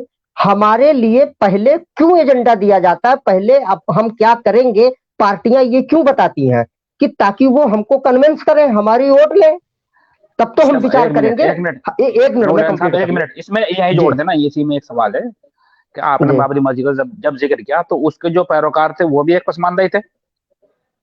मैं ठीक, शुक्रिया आपने याद दिला दिया। तो हाँ, हाशिम अंसारी साहब। तो अब आप मतलब आपने अपने एजेंडे में, मैं ये कह रहा हूं आपने अपने एजेंडे में कौन सी ऐसी बात रखी जिससे हम कन्विंस होकर आपको देते? पहले तो आपकी जिम्मेदारी थी कि आप कहते हम पसमानदा को ये देंगे, 341 पर लगी मजहबी पाबंदी खत्म करेंगे, या पसमानदा को हम आरक्षण को बिहार की तर्ज पर 2-3 हिस्सों में बांटेंगे जिससे पसमानदा को फायदा होगा, तो हम सोचते ना। आपने तो सिर्फ मुस्लिम विरोधी बातें की अपने एजेंडे में, जो वही मैंने कहा कि हिंदू राष्ट्र की अवधारणा तक ही आप सीमित नहीं है, आप एंटी इस्लाम एंटी मुस्लिम अवधारणा पेश कर रहे हैं अपने एजेंडे में। तो हम क्यों देते? वोट देने के पहले आपका एजेंडा देखा जाता है, आपका घोषणा पत्र देखा जाता है। घोषणा पत्र में हमारे लिए पूछा ही नहीं, हम देते क्यों?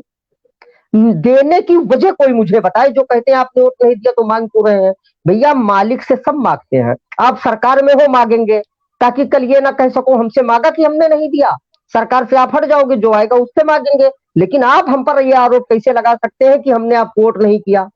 आपने हमारे लिए किया क्या कि हम करते? क्या घोषणा की आपने? आप पहले इस सवाल का जवाब दें।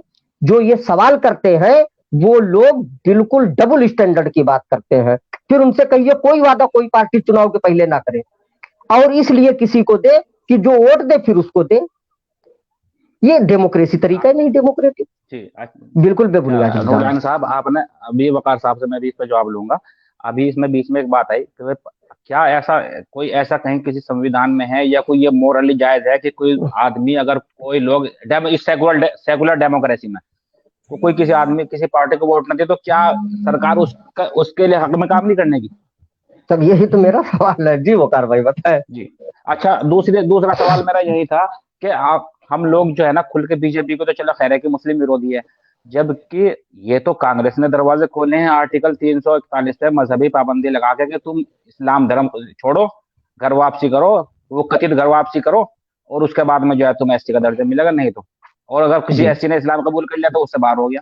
तो इसमें जी बीजेपी का रोल नहीं है, इसमें कांग्रेस का भी रोल है। अच्छा, अब आप बताएं, पसमानदा आंदोलन जब से चल रहा है, पसमानदा महाज ऑल इंडिया पसमानदा मुस्लिम महाज जब से चल रहा है, भैया हम पानी पी पी कर कांग्रेस और नेहरू जी को ही तो कोस रहे थे, आज तक कोस रहे हैं। लेकिन अब इस टाइम जो सरकार में है वो बिल्कुल एंटी कांग्रेस की, कांग्रेस को खत्म करने की बात करती है, कांग्रेस की विरोधी है। वही हटा दे कांग्रेस का ये।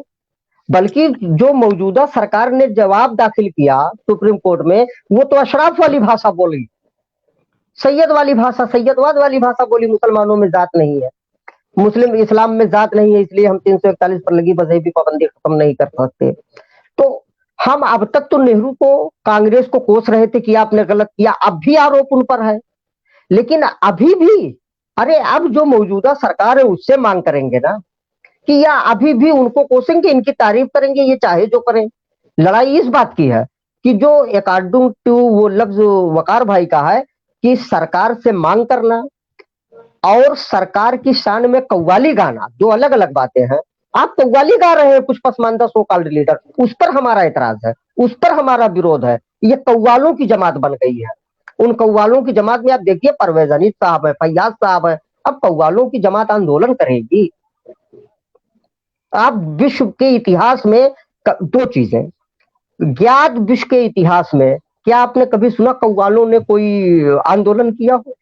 दूसरी चीज कि क्या ज्ञात इतिहास में विश्व के क्या कभी किसी आंदोलन, किसी तहरीक ने जो आंदोलन चलाता हो क्रांतिकारी, सरकार के इशारे पर काम करता हो, सरकार की शान में कव्वाली गाता हो, उसकी प्रशंसा करता हो? दुनिया के पहले सो कॉल्ड क्रांतिकारी है ये कव्वाल। वकार भाई कुछ कहेंगे इस पर ज्यादा? जी वकार साहब, आप लोग कुछ जोड़ना चाह रहे थे, उसके बाद में मेरा फिर एक आखिरी सवाल है, उसके बाद में सुहेब भाई के कुछ सवालात हैं। जी आप कुछ जोड़ना चाह रहे थे? हाँ जी जी, मैं ये कह रहा था कि जैसे एक बात आई थी कि पहले prime minister, secular prime minister माननीय प्रधानमंत्री मोदी जी, तो मेरा तो अपना निजी स्टैंड ये है कि मैं जवाहरलाल नेहरू साहब को भी सेकुलर नहीं मानता हूँ, क्योंकि 341 वाला उन्हीं की सरकार में हुआ था मामला। तो मोदी जी तो सीधे सीधे इस वक्त सेंट्रल गवर्नमेंट में कोई एक सिंगल आदमी जो है मिनिस्टर नहीं है, ना पसमानदा ना जनरल मुस्लिम, तो सेकुलर तो ये कह ही नहीं जा सकते। हाँ, सामाजिक न्याय में इनका जवाब नहीं है, सामाजिक न्याय के मामले में सारे पार्टियां बहुत अच्छी है। नहीं, सिर्फ हिंदू वर्ग के सामाजिक न्याय के लिए। हाँ हाँ, हिंदू वर्ग के सामाजिक न्याय के लिए वो जुमला अधूरा दायरा है हिंदू तक वाला। इन चीजों में बात नहीं होनी चाहिए कि भारत में सारी मेहरबानियां एक खास धर्म के लिए है, जो सऊदी में भी नहीं होता। तो एक चीज ये है। दूसरी चीज ये है कि नेहरू जी के जमाने में ये हुआ था, उसमें बड़े कसूरवार में से अंबेडकर जी भी कहे जा सकते हैं। लेकिन ये भी एक बात है कि नेहरू जी ज्यादा कोसे गए, अंबेडकर जी को लोगों ने माफ कर दिया या नाम तक नहीं लिया, और उसमें मोदी जी ने वही काम किया जो उन लोगों ने किया था। तो इस मामले में तो लोग मिले हुए हैं।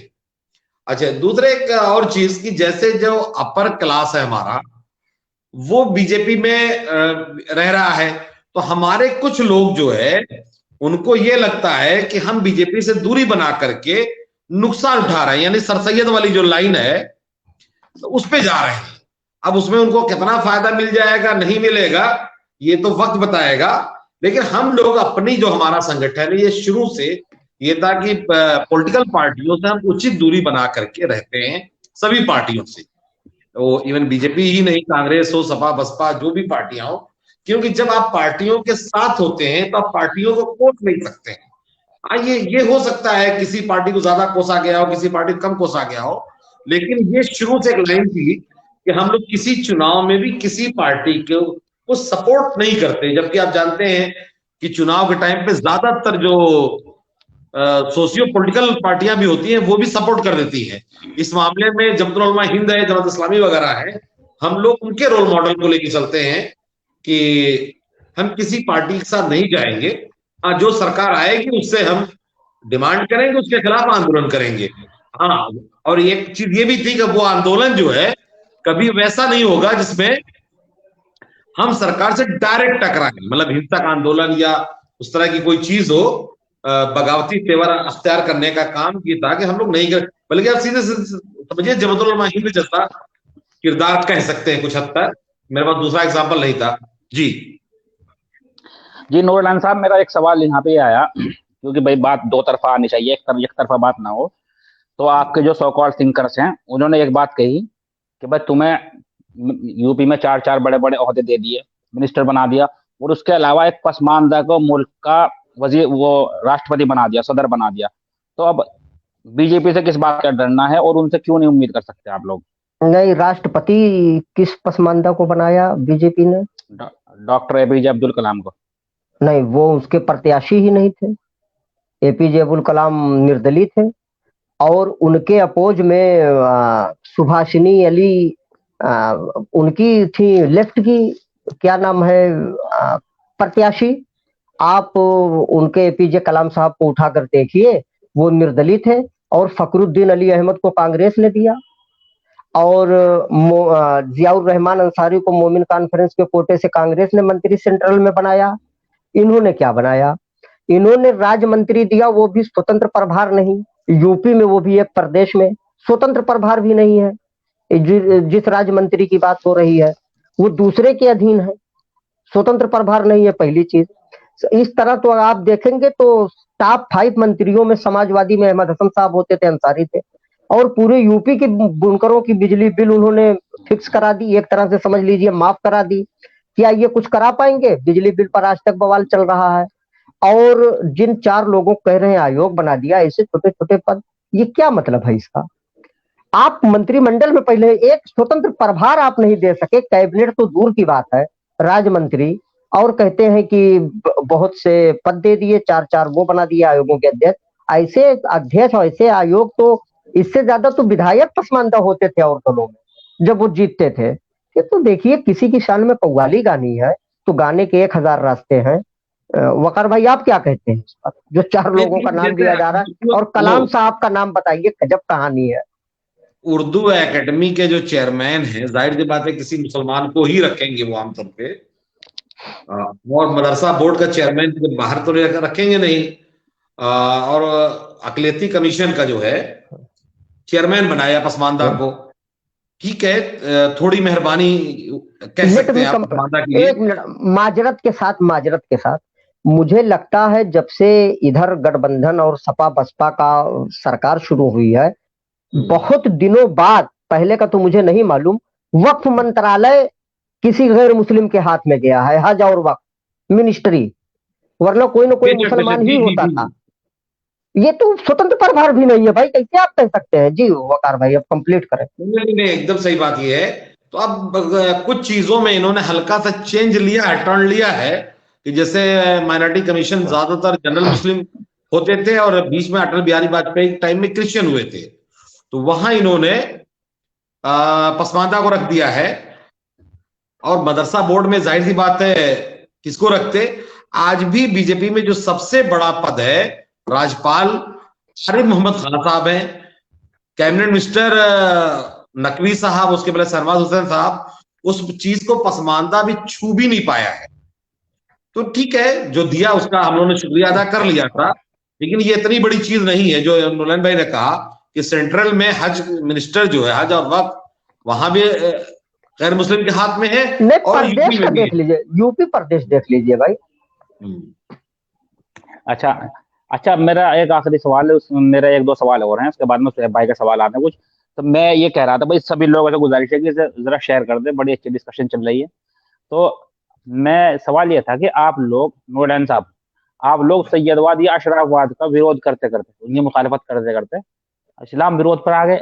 उसके जवाब हमें कहाँ से मिलते हैं कि आप लोग ऐसे ऐसे प्लेटफॉर्म इस्तेमाल करते, जैसे जयपुर डायलॉग हो गया, बिल्कुल उसका खुला एजेंडा है। वो कहता है कि 2050 तक या 50 साल में इंडिया से इस्लाम और मुसलमान का खात्मा करना उसका हदफ है। तो ऐसे ऐसे प्लेटफॉर्म आप लोग इस्तेमाल कर रहे हैं। जी, मैं पहले नूरलाइन साहब से इसमें जो है ना देना चाहता हूँ कि आप लोग ऐसे ऐसे प्लेटफॉर्म कर रहे हैं, तो फिर क्यों ना आपको कहें कि भाई आप जो है इस्लाम विरोधी हैं?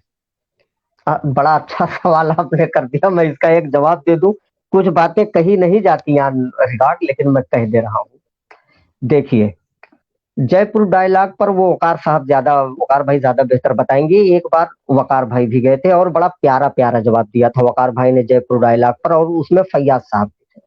फैयाज साहब को फिर वो लगातार बुलाता रहा, वकार साहब को दोबारा नहीं बुलाया, क्योंकि वकार साहब के सवाल ऐसे थे, जवाब ऐसे तीखे थे जो हक पर मबनी थे, तो दोबारा नहीं बुलाया। तो हमको कौन बुला रहा है? कोई बुलाएगा, हम जाएंगे अपनी बात रखने। लेकिन हम कह क्या रहे हैं ये अहम है। जैसे वकार भाई से भी अभी मैंने ये बात शेयर नहीं की। एक बार यूनुस साहब ने मेरे पास फोन किया, वहीं से देखिए शक ज्यादा पैदा हुआ और वहीं से हिसाब किताब की बात शुरू हुई कि आप जो चंदा आता है हिसाब दीजिए। उन्होंने एक चैनल मुझे बताया कि ये चैनल वाला आपको कॉल करेगा, चले जाइएगा। मैंने कहा ठीक है, मैं चला जाऊंगा, बात कर लूंगा और सवाल जवाब, कहा डिबेट होगी, आप जवाब बोल दीजिए। मैंने कहा ठीक है, मैं गया। जरूरत पड़ेगी अगर यूनुस साहब इस पर चैलेंज करेंगे, मैं सब कुछ नाम लेकर बता दूंगा, अभी केवल यूनुस साहब का नाम ले रहा हूँ। उस चैनल वाले का मेरे पास फोन आया, उन्होंने कहा आपसे हम एक करना चाहते हैं इंटरव्यू। मैंने कहा वेलकम है, आपका शुक्रिया कि आप कम से कम हमारी आवाज उठा रहे हैं, कोई उठाने वाला नहीं है। वकार भाई गौर से सुनिएगा, आज शेयर कर दे रहा हूं। तो मैंने बात की, टाइम दिया, मैं उसी टाइम पर आ गया। तो उन्होंने कहा क्या आज आप खाली हैं? हमने कहा हम पसमानदा है, हमेशा खाली रहते हैं, आपने मौका दिया है, शुक्रिया, आप जब कहें मैं तैयार हूँ। उसी दिन कहा आज कर लेते हैं। मैंने कहा कर लीजिए। किसी वजह से उस दिन नहीं हुआ, दूसरे, तो शायद इत्तेफाक से मुझे कोई काम पड़ गया था, दूसरे दिन हुआ। दूसरे दिन रात में हुआ, यही टाइम था नियर अबाउट। इंटरव्यू चला, मैंने वो सवाल करते रहे, मैं जवाब देता रहा। उसके बाद उन्होंने कहा कि आपके इस नंबर पे गूगल पे फोन पे कुछ चलता है? मैंने कहा जी गूगल पे चलता है। उन्होंने फोन करके डिबेट खत्म होने के आधे घंटे बाद फोन किया। मैंने कहा जी चलता है। तो मेरे अकाउंट में वकार भाई ठीक ठाक रकम आ, तो मैंने फोन बैक किया। मैंने कहा ये आप बड़ा काम करते हैं, तो ये मेरी तरफ से तुच्छ भेंट है, यही शब्द थे, तुच्छ भेंट है। तो मैंने कहा आपका बहुत बहुत धन्यवाद, और हमको तो कोई बुलाता भी नहीं, आप तो मदद भी कर रहे हैं। मैंने पलट के तुरंत यूनुस को फोन किया। मैंने कहा भाई मेरे अकाउंट में तो इतना पैसा आया। तो यूनुस का यही जुमला था कि हाँ वो मदद करते हैं और वो करते रहेंगे जब वो आप जाएंगे, बस थोड़ा हिसाब से थोड़ा बात कीजिएगा। मैंने कहा ठीक है। अगली डिबेट में फिर बुलाया, मैं फिर गया भाई, और फिर पैसा भी मिला, क्यों नहीं जाऊंगा। तो मैं फिर गया, तो सवाल जवाब हुआ। तो मैं तो अपना, मेरे बारे में एक चीज जान ले, मुनव्वर राणा साहब का एक शेर है कि मैं तो अपना लहजा तब्दील कर नहीं सकता, बला से जाए अगर कारोबार जाता है। तो मैं अपनी ही लाइन पर था। पहले दिन डिबेट तो उसने ऐसा कोई सवाल नहीं किया। दूसरी डिबेट में उसने हल्का सा एक दो सवाल किया, तो मैं उस पर अपनी ही लाइन पर रहा। खैर कोई बात नहीं, फिर एक दिन मौका दिया, तो मुझसे घर वापसी कराने लगा बंदा। जब वो एंकर घर वापसी का सवाल किया, उस पर मैंने जवाब दिया अपनी तरफ से। मैंने कहा भाई जब इस्लाम में कोई समस्या होगी मैं तब करूंगा ना घर वापसी, मुस्लिम समाज से समस्या है, जो समाज में बुराइयां फैल गई उस पर समस्या, लड़ाई उससे है, इस्लाम में कोई कमी ही नहीं है। उसके बाद उस बंदे ने आज तक मुझे नहीं बुलाया। और यूनुस से मैंने कहा ये तो अजीब सवाल का, कहा रे आप थोड़ा हिसाब से जवाब दे देते। तो हमको तो बुलाए तो हम, हमारा जवाब क्या है आप ये देखें, और हमको पैसा भी मिला तो हम, और मैं नाम ले सकता हूं अगर यूनुस चैलेंज करेंगे इसको। और यूनुस से भी मैंने ये बात शेयर की थी तुरंत, क्योंकि मैं ये सब काम छुपा के नहीं करता। तो वो जो जा रहे हैं, इसीलिए मुझे शक पैदा हो गया भाषा देखकर कि कहीं ना कहीं से गवर्न हो रहे हैं, हो सकता है मदद तो नहीं आ रही है। मैं ये नहीं कहता कि उनको मदद मिल रही है जैसे मुझको मिली थी, लेकिन शक तो पैदा होता है क्योंकि आपकी भाषा लगातार बदलती गई। हम तो वहीं पर कायम है, तो हम पर कम से कम ये इल्जाम नहीं लग सकता। जी वकार भाई, बाकी आपको। जी वकार साहब एक मिनट बस, इसमें अभी मैं एक बात और जोड़ दूं, उसके बाद में आप अपनी बात कंटिन्यू करना। कि जैसा कि अभी नूरजहान साहब ने बड़े साफ अल्फाजों में अपनी बात की कि पैसा भी मिलता है, तो ये जो छोटे छोटे मफाद हैं मुझे मिला है आप लोग भैया। हासिल, जी जी, तो ये आप लोग हासिल करके तो इतना बड़ा नुकसान कौम का कर देंगे, क्या कौम को कोई इज्तिमाई फायदा हो सकता है उससे? देखिए पहले तो नहीं मैं जवाब दे दूं, मैं जवाब दे दूं। मैं भी कर ले रहा हूँ। कौम के नुकसान नफे को लेकर के ही तो मुस्लिम पहचान और इस्लाम को लेकर के ही तो मैंने वो अपनी भाषा नहीं बदली, इसीलिए तो फिर मुझे बुलाना बंद कर दिया। तो जिनको लगातार बुलाया जा रहा है उन प्लेटफॉर्म पर, ये उनकी समस्या, उनके बारे में लोग नजरिया कायम करें। हम तो खुली किताब हैं। मोइन साहब एक चीज मैं अर्ज करूंगा, जैसे आपने कहा कि 2050 तक जो है एक एजेंडा है उनका, ठीक। तो एक तो ये है कि हम अपने बुजुर्गों की नकल कर रहे हैं। सुदर्शन चैनल पे अरशद मदनी साहब और आजम खान साहब दोनों गए थे, और हमारे इतना अच्छा टाइट जवाब नहीं दिया था उन्होंने, जैसा हमने जयपुर डायलॉग में दिया, रोलन भाई ने जो एक चीज। दूसरी बात यह है कि हमारे जो सैयद लोग हैं, उनके यहाँ एक मेहदी, इमाम मेहदी के आने का कॉन्सेप्ट है, आप भी शायद जानते होंगे। उनका यह है कि इमाम मेहदी साहब जब भी आएंगे तो सबसे पहले हजरत अबू बकर रज़ियल्लाहु और हजरत उमर रज़ियल्लाहु का जो है कब्र मुबारक को खोदेंगे और उनको सजा देंगे। शिया का है, शिया का है। मैं मतलब पे नहीं जा रहा हूँ नूरन भाई, मैं हाँ मैं सैयद की बात कर रहा हूँ। सैयद में कॉन्सेप्ट है और वो सैयद होंगे। तो क्या हमारा ये जो मुस्लिम मसला बोर्ड है या बहुत सारी जो जमातें हैं, उनमें क्या उनके साथ रिलेशन नहीं है बाकी मुसलमानों के, जो नबी सल्लम के साथियों की कब्र खोद के उनको सजा देने वाले हैं? हमको बुलाया गया या हमें बुलाते हैं तो सवाल जवाब होता है, जैसे दुश्मन भी सवाल जवाब होता है, जैसे आपके बहुत सारे सवाल हैं उसी तरह उनके भी सवाल होते हैं। सही बात यह है कि हम उसमें जवाब क्या दे रहे हैं, सबसे अहम मामला ये होता है। दूसरी चीज ये है कि जिस तरह से समझौता बाकी मुसलमान कर रहे हैं, अपर क्लास के भी, सैयद लोग भी, उनके मुकाबले कम से कम हम लोग इतने गरीब, कमजोर, संसाधन विहीन लोग हैं हम लोग कि सबके घर में खाने पीने की भी दिक्कत रहती है। उसके बावजूद भी हम लोगों ने कंप्रोमाइज नहीं किया। हमारी तारीफ होनी चाहिए थी और समाज को धोबी और जुल्हा नहीं नेता चाहिए। इसलिए समाज जो है खास तौर से हमारे पर निशाना लगाता है। नहीं तो हमारे दुश्मनों का भी कहना, फेसबुक के सादान अहमद और कटियारी वगैरह, कि हम लोग अपने मुद्दे, अपने इश्यूज पे बहुत अडिग हैं और 15-20 साल से लगातार हम लोग एक ही लाइन पे चल रहे हैं। हम लोगों ने अपनी लाइन तक नहीं बदली है। अच्छा वकार साहब और नूरलाइन साहब, मेरा एक आखिरी सवाल, उसके बाद में फिर सुहैब भाई के हवाले माइक, कि जैसे एक पसमानदा आंदोलन 1998 से बाद आपका शुरू हुआ, उससे पहले तो ये किसी और शक्ल में मौजूद रहा, कभी मोमिन कॉन्फ्रेंस के नाम से, उसी तरीके से दीगर नामों से ये मतलब चलता रहा। लेकिन ये बाज़ाब्ता 1998 में जनाब अली अनवर साहब जो राज्यसभा के एमपी भी रह चुके हैं, इसी नाम पे, पसमानदा के नाम पे उन्होंने शुरू किया। और आज आप लोग इसे खड़े होकर अगर देखें पीछे मुड़कर, तो इस आंदोलन को कहाँ खड़ा दिख पाते हैं आप लोग? देखिए, और इसमें जो है ये, और पहले आपकी तहरीक, एक मिनट, आपकी तहरीक ये आवाम तक पहुंची या बस कुछ खास चुनिंदा आदमियों के बीच में ही है? जी, पहले वकार भाई मैं जवाब दे दूं, उसके बाद आप दीजिएगा, मुझसे बेहतर वकार भाई इस पर जवाब देंगे। देखिए, तहरीक तो बिल्कुल, कम से कम लोग अब पसमानदा लफ्ज आमतौर पे लोग जान गए। ये अलग बात है कि तहरीक धीरे धीरे, और तहरीक धीरे धीरे ही बढ़ती है। मैं अक्सर कहता हूं कि कौमों के उरूजो जवाल में सदियां लगती हैं, 100 साल छोटा वक्फा होता है। और आंदोलन चल रहा था और अल्हम्दुलिल्लाह बढ़ा, मेन स्ट्रीम मीडिया में भी चर्चा हुई।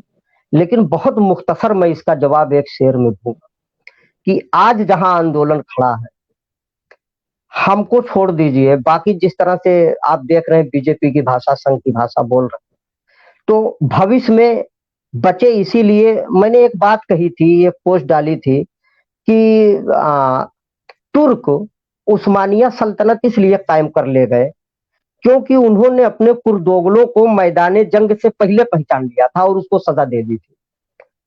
और हिंदुस्तान में अंग्रेज इसलिए कामयाब हो गए थे, हम इसलिए हार गए थे क्योंकि मीर जाफर की पहचान की जानकारी गद्दारी की मैदान जंग में, तो हम हार गए।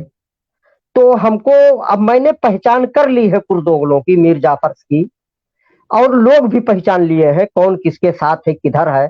जो अंग्रेजों के साथ उस टाइम थे, उनके साथ आज कुर्दोगलों हैं, पसमानदा आंदोलन के लीडर की शक्ल बनाकर। उनसे सावधान रहने की जरूरत है। और उनकी वजह से जो संगठन इधर 8-10 सालों में बड़ी तेजी से बढ़ रहा था, आज उस मुकाम पे पहुंच गया है कि अब हम इसे आगे बढ़ाने के जद्दोजहद में नहीं लगे हैं, इसे हम बस बचाए रखने के जद्दोजहद में हैं। मेरी अपनी फिक्र है, इसलिए मैं उस पर लगातार उनको काउंटर कर रहा हूँ, कंडम कर रहा हूँ। और ये शेर बड़ा सटीक है वसीम बरेलवी साहब का कि नया घर बनाने का तस्वुर तो बहुत बाद का है। नया घर बनाने का तस्वुर तो बहुत बाद का है, पहले ये तय हो कि इस घर को बचाएं कैसे। अब तो आंदोलन को बचाने के हिलाले पड़ गए इन कुर्दोगलों की वजह से। बाकी वकार भाई बताएंगे आंदोलन। देखिए वकार साहब, वकार साहब, ये पहले अगर जो उन्होंने शेयर कहा उसी से शुरू करता हूँ कि घर बचाएं कैसे। तो अब नया घर बनाने का तस्वुर तो बहुत बाद का है, पहले ये तय हो कि इस घर को बचाएं कैसे। जी, पहले ये तय हो कि इस घर को बचाएं कैसे। देखिए, जैसे नूरलाइन ने बता ही दिया है कि अल्हम्दुलिल्लाह हम लोग कल भी और आज भी और आगे भी, क्योंकि हमको किसी पार्टी से कोई लेना देना नहीं है, तो हमारा घर की जो फिक्र है बचाने की, इंशाल्लाह हम लोग बचा लेंगे।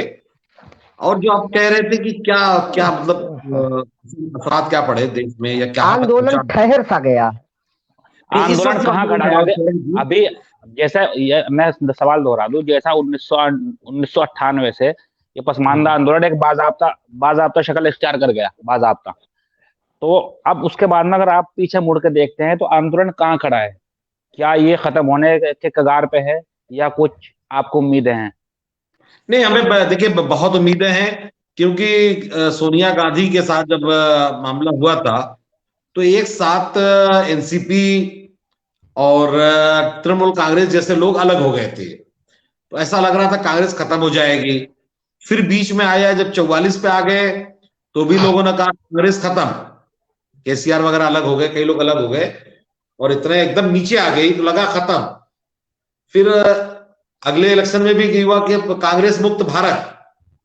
लेकिन आप देख रहे होंगे जिस तरह राहुल गांधी जो है कोई ना कोई बचा हुआ था कांग्रेस में, तो कांग्रेस को आप देख रहे हैं कि सब फिर से एक लोगों की उम्मीदें कांग्रेस की तरफ लग गई हैं जो बीजेपी विरोधी हैं या जो सेकुलर की बात, सेकुलरिज्म की बात करते हैं।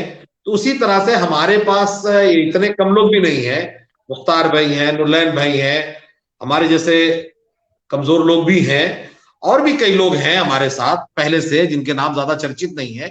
लेकिन वो लोग भूखे रह के, कई लोगों के पास मोबाइल नहीं है, कई लोगों के पास मोबाइल नहीं अभी भी नहीं है कि वो फेसबुक देख सके, लेकिन वो भी हमारे संगठन के बड़े पदाधिकारी हैं।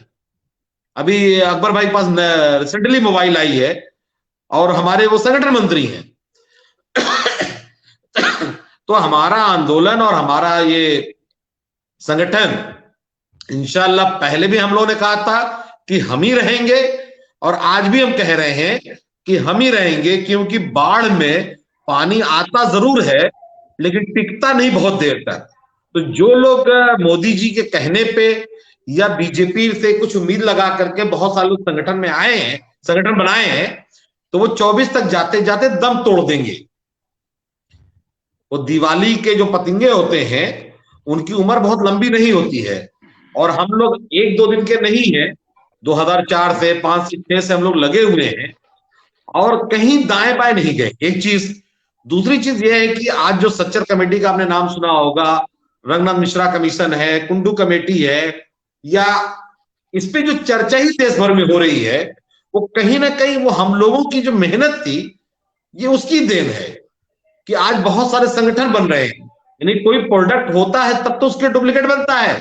एक प्रोडक्ट था तो लोगों ने नकली माल भी बनाया, उसके नाम पे बेचा भी, बेच भी रहे, लेकिन असली तो चल रहा है ना, वो असली की दुकान नहीं हुई है। तो हमारा संगठन काफी है, लोगों के दिमाग तक पहुंच गया है। हाँ, थोड़ा कंफ्यूजन क्रिएट हुआ है कि हम बीजेपी के साथ जाएं या ना जाएं, और उसकी सबसे बड़ी वजह ये पीस पार्टी, उलमा काउंसिल और एमआईएम है। इन लोगों ने बार बार ये कहा बीजेपी हारे या जीते हमसे क्या मतलब, हम तो क्यादत की बात करेंगे। किसी चीज को जब बार बार आप सुनते सुनते सुनते जाएंगे तो कई लोग बहक जाते हैं। तो हमारे पसमानदा के भी बहुत सारे साथी कई बार बहक जाते हैं, जिनकी बात हो रही, मैं उनकी बात नहीं कर रहा हूं। फेसबुक पे कई लड़के हैं जो हम लोगों से बहुत मुतासिर हैं, लेकिन वो कहीं ना कहीं उनको लगता है वो कि बीजेपी ही कुछ कर सकती है, क्योंकि बीजेपी बड़ी पावरफुल है या सरकार में है, या बीजेपी अशराफों को ठीक कर सकती है, तो दुश्मन का दुश्मन दोस्त, इस तरह की मानसिकता बनी है। लेकिन इसके लिए सबसे बड़ी जिम्मेदारी जो आती है वो एमआईएम जैसे संगठनों की, राजनीतिक पार्टियों की है, जिन्होंने बीजेपी को जो है वो दिया है। मतलब कांग्रेस ज्यादा खराब है या सेकुलर दल जो है हम लोगों से दरी बिछवा रहे हैं, हम लोग अपनी क्यादत पता करें। तो जब उन्होंने इनका इनकार करवा दिया उन पार्टियों का, तो जाहिर सी बात है लगा कि बीजेपी इतनी बुरी नहीं है। इस पे मैं बार बार कहता हूं कि अगर बीजेपी बुरी नहीं है तो ये लोग बीजेपी में जाते क्यों नहीं या बीजेपी मसला नहीं है, तो इस बात को सारे मुसलमानों सामने खुल के रखें ये लोग। हम लोग तो नहीं मानते कि बीजेपी मसला नहीं है, क्योंकि हम तो बार बार ये कहते हैं, जब भी कोई मसला आता है तो हम कहते हैं कि भाई जो लोग कहते थे कि बीजेपी आए या ना आए क्या फर्क पड़ता है। मैं क्या फर्क पड़ता है, कांग्रेस एक टूटा पंखा है, चलती है तो थोड़ी बहुत हवा लगती है, लेकिन जब वो पंखा भी बंद हो जाता है तो जो शिकायत करने वाले लोग हैं वो शिकायत तक नहीं सरकार में कर पाते हैं। और बीजेपी बार बार दोहराती है कि हम अनाज दे रहे हैं, राशन दे रहे हैं, उज्ज्वला योजना दे रहे हैं, में भी भागीदार बना रहे हैं। मतलब वो हमारी औकात जो भिखारियों वाली है कि हर चौथा इंसान भारत का जो है मुस्लिम है, जो भिखारी है, मतलब 25% मुसलमान भिखारी है देश में, और हमारी आबादी जो है 14% है। तो ये हमको भिखारी समझ करके सिर्फ राशन दे रहे हैं, प्रधानमंत्री आवास योजना का मकान दे रहे हैं, हमें बीजेपी वाले हिस्सेदारी नहीं दे रहे हैं, लेकिन ये पार्टियां कंफ्यूज कर रही हैं। जी जी जी वकार साहब, जी वकार साहब, मैं खैर अभी मैं अगर कुछ लोग जो हमारे नाजरीन हैं अगर वो प्रोग्राम में शामिल होना होना चाहते हैं तो नीचे लिंक डाल दिया गया है। कोई अगर किसी को कोई सवाल हो तो वो आके कर सकता है। ये हमारे दोनों जो है पदाधिकारी यहाँ मौजूद हैं। अच्छा जी शोएब भाई, ओवर टू यू। जी, तकरीबन मेरी आवाज़ सही आ रही है, पहले बताइए। जी जी अल्हम्दुलिल्लाह।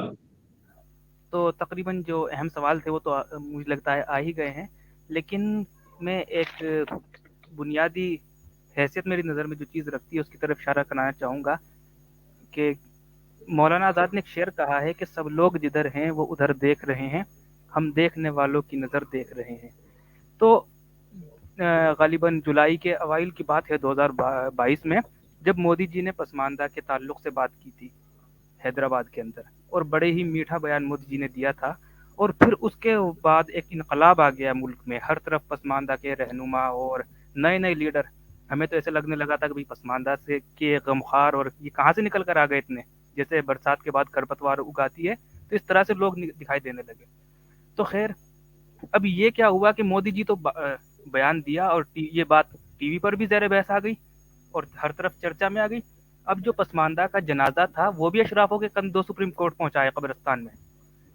तो वहां जब ये जनाजा पहुंचा है तो पसमानदा के जो हिमायती थे, जिन्होंने जगह जगह प्रोग्राम करके मोदी जी को, योगी जी को मुबारकबाद दी और शुक्रिया अदा किया, तो उस गवर्नमेंट ने 2 गज जमीन नहीं दी दफन होने के लिए। तो ये तो अब पसमानदा जो तहरीक के लोग थे, अब हम पसमानदा जो लोग थे वो तो तनहा खड़े रह गए, और हमारा जनाजा जिन कंधों पर पहुंचा तो हमने तो उनका भी शुक्रिया अदा नहीं किया। जमीयत उलमाए हिंद, जिसको अशराफ का ही एक संगठन आप कहिए, तो हमने तो उसका भी शुक्रिया अदा नहीं किया। तो इस ताल्लुक से मैं आपके तासुर को जानना चाहूंगा। वो जनाजा मैं समझा नहीं, थोड़ा वो और वो थोड़ा सा क्लियर 341 का जो केस था। मैं जवाब देता हूँ, वकार भाई मैं दे देता हूँ। ठीक ठीक। देखिए शोएब भाई,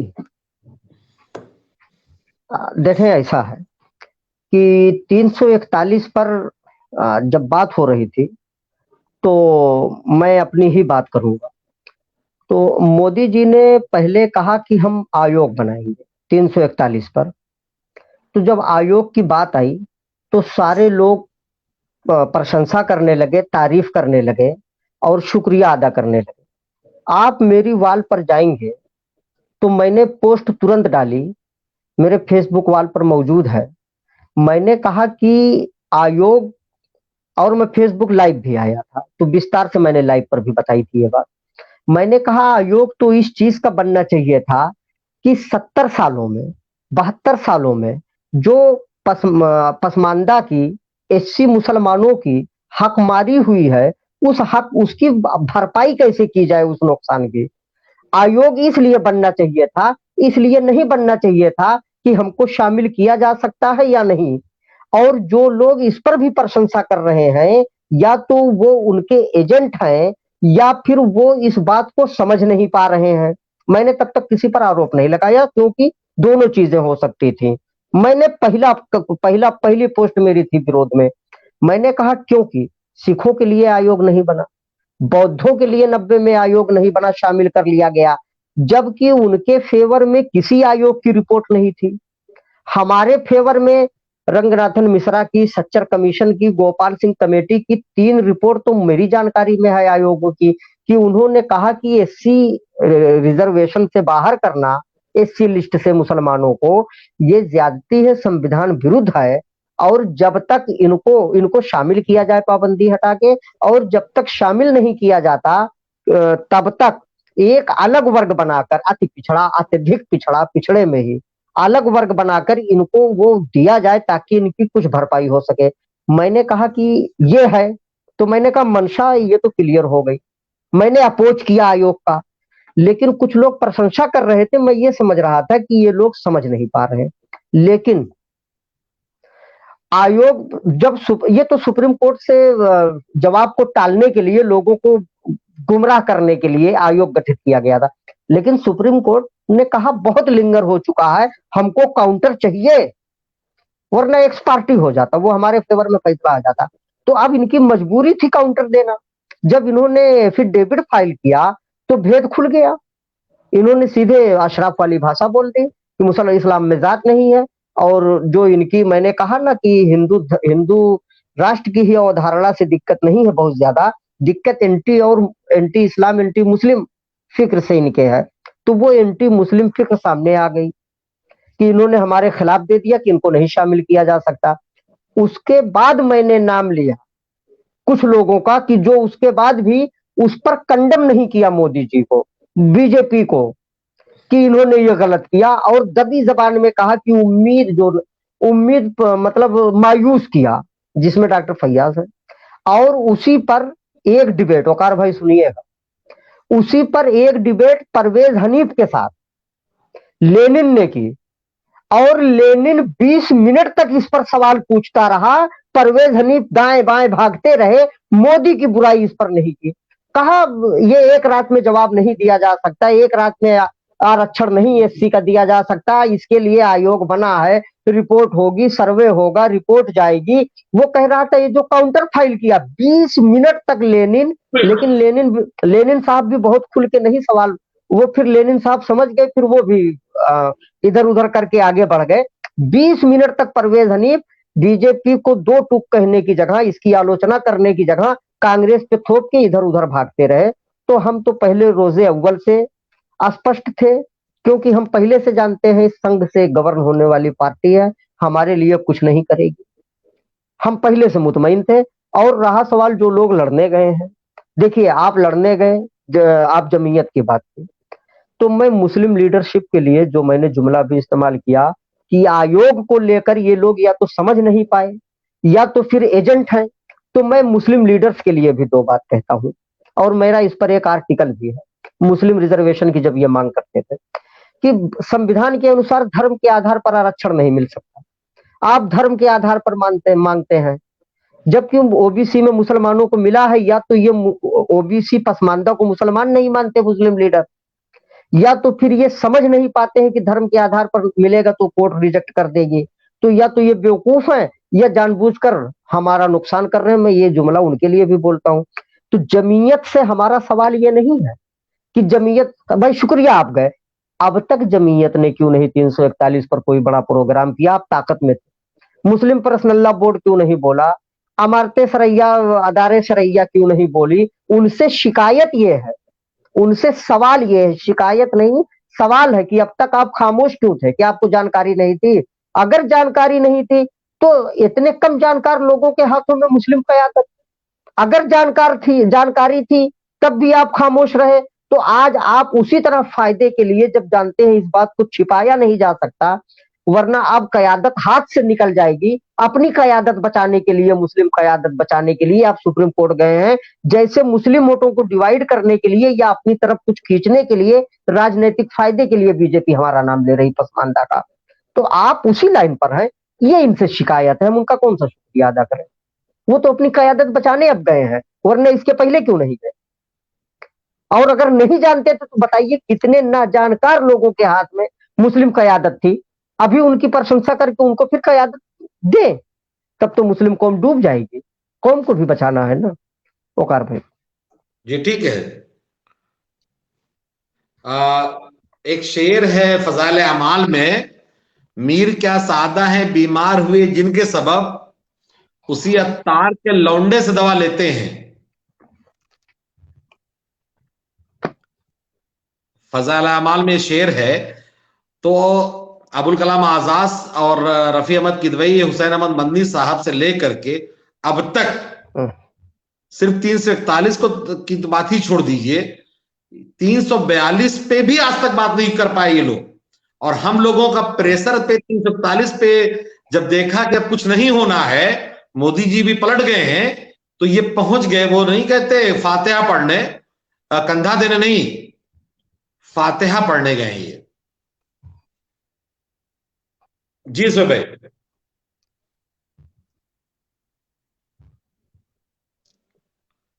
शोएब साहब। जी जी जी। तो इसको स्ट्रीम को भी अब इख्तिताम की तरफ लेकर चलेंगे। पहले मोइन अंसारी साहब से मैं पूछना चाहूंगा कि कोई सवाल बाकी हो, और लिंक भी हमने पब्लिक कर दिया है, तो अगर कोई जुड़ना चाहता हो तो वो जल्दी से। मैं इसमें अगर कोई सवाल नहीं आता तो मैं थोड़ी सी बात आप लोगों को भी कह दूं कि देखें, हम लोग वाकई साधन संसाधन विहीन लोग हैं, और इसलिए भी कुछ आरोप हमारे ऊपर पहले से लगते रहे, किसी ने कांग्रेसी का, किसी ने किसी का आरोप लगाया कि जब आप चंदा नहीं लेते हैं समाज से, तो समाज को लगता है कि आखिर ये लोग इतनी मेहनत क्यों कर रहे हैं, इस मेहनत के पीछे इसका मतलब कहीं से कुछ इनको मिल रहा है। अच्छा, हम लोग पर चंदा लेने का भी इल्जाम लगता है, कई बार फेसबुक वगैरह पे लोग लगाते हैं कि चाचा कितना चंदा वसूल लिए। कई लोग लगता है कि हम लोग समाज पसमानदा से ही चंदा लेके खा रहे हैं, जबकि अभी हम लोग के पास ना तो अकाउंट है और ना ही आज तक कोई चंदा किया गया। खासतौर से हम लोग जो जिनका नाम नुरैन बहन लिया कि हम लोग ने आज तक चंदा भी नहीं किया कि हाँ कभी हम लोग चंदा करते, तो ये भी एक चीज है। दूसरी चीज कि पसमानदा मुसलमानों के मसाइल हैं, जो भी सुनने वाले अभी सुन रहे हैं या जो बाद में सुनेंगे, जैसे कि 27% में हमारा आरक्षण है। आज एक शेख साहब का कहना कि जब 27% आपको आरक्षण मिला हुआ है तो फिर आप 3% ही सारे मुसलमान नौकरियों में क्यों हैं? इस पे भी जो मुस्लिम लीडरशिप है, मुस्लिम मीडिया है, उर्दू मीडिया है, उनसे ये है कि वो इस आरक्षण का प्रचार नहीं कर पाए। दूसरा जो है ये 340 है, 341 वाली चर्चा हो चुकी है। 342 में 7.5% आरक्षण नेशनल लेवल पे है सरकारी नौकरियों में। 47 सीटें आरक्षित है एमपी में और लगभग 650 सीटें एमएलए की रिजर्व है। बहुत से ग्राम प्रधानी चेयरमैन रिजर्व है जिसका ताला खुला हुआ है, जिसमें मुसलमान आसानी से जा सकता है। मिसाल के तौर पे जहां सेकुलर सरकारें हैं, जहां पे पसमानदा लीडरशिप का असर है, जैसे बिहार है, झारखंड है, छत्तीसगढ़ है, बंगाल है, कश्मीर आगे हो सकता हो उसमें, अभी हिमाचल प्रदेश है, वहां पे मुस्लिम गुजर जो है एसटी में आते हैं। तो एसटी वाले सवाल पे अली नवर साहब भी हमेशा खामोश रहे, एजाज अली भी हमेशा खामोश रहे। हम लोगों की टीम ही एसटी आरक्षण 342 की बात करती है। इसमें शुक्रिया अदा करना चाहेंगे जामिया मिल्लिया इस्लामिया का, उसने 10% आरक्षण में ओबीसी और एसटी दोनों नाम लेकर के दिया है उसने। तो इस पे जो है एक सार्थक बात होनी चाहिए और हमारे जो अशराफ या जो पसमानदा उलमा और कायदीन हैं उनको सामने आके कम से कम 342 पे काम करना चाहिए। और मैं महमूद मदनी साहब और अरशद मदनी साहब तक अगर ये बात पहुंच जाए कि 341 पे कुछ करें या ना करें, उसमें भूषण जी ऑलरेडी मुकदमा लड़ रहे हैं और भी बहुत सारी पार्टियां उसमें काम कर रही हैं। 342 एसटी रिजर्वेशन एक बहुत बड़ा मुद्दा है जिसमें कहीं कोई रुकावट नहीं है, उस पे थोड़ा सा वो लोग पहल करें। जी अच्छा, कमेंट में निसार जी, अहमद साहब लिख रहे हैं कि AIPMM 3 है, असल कौन सी है? असली हम ही लोग वाले हैं। ये तो चलो खैर, जो भी खड़ा होता है वही खुद को असली बताता है। नहीं, तो इसमें मैं दुनिया थोड़ा सा देखी। लॉजिक भी दे देता हूँ, बस एक लाइन का लॉजिक भी दे देता हूँ। अली अनवर साहब ने आज तक इसका रजिस्ट्रेशन नहीं कराया है, एक चीज।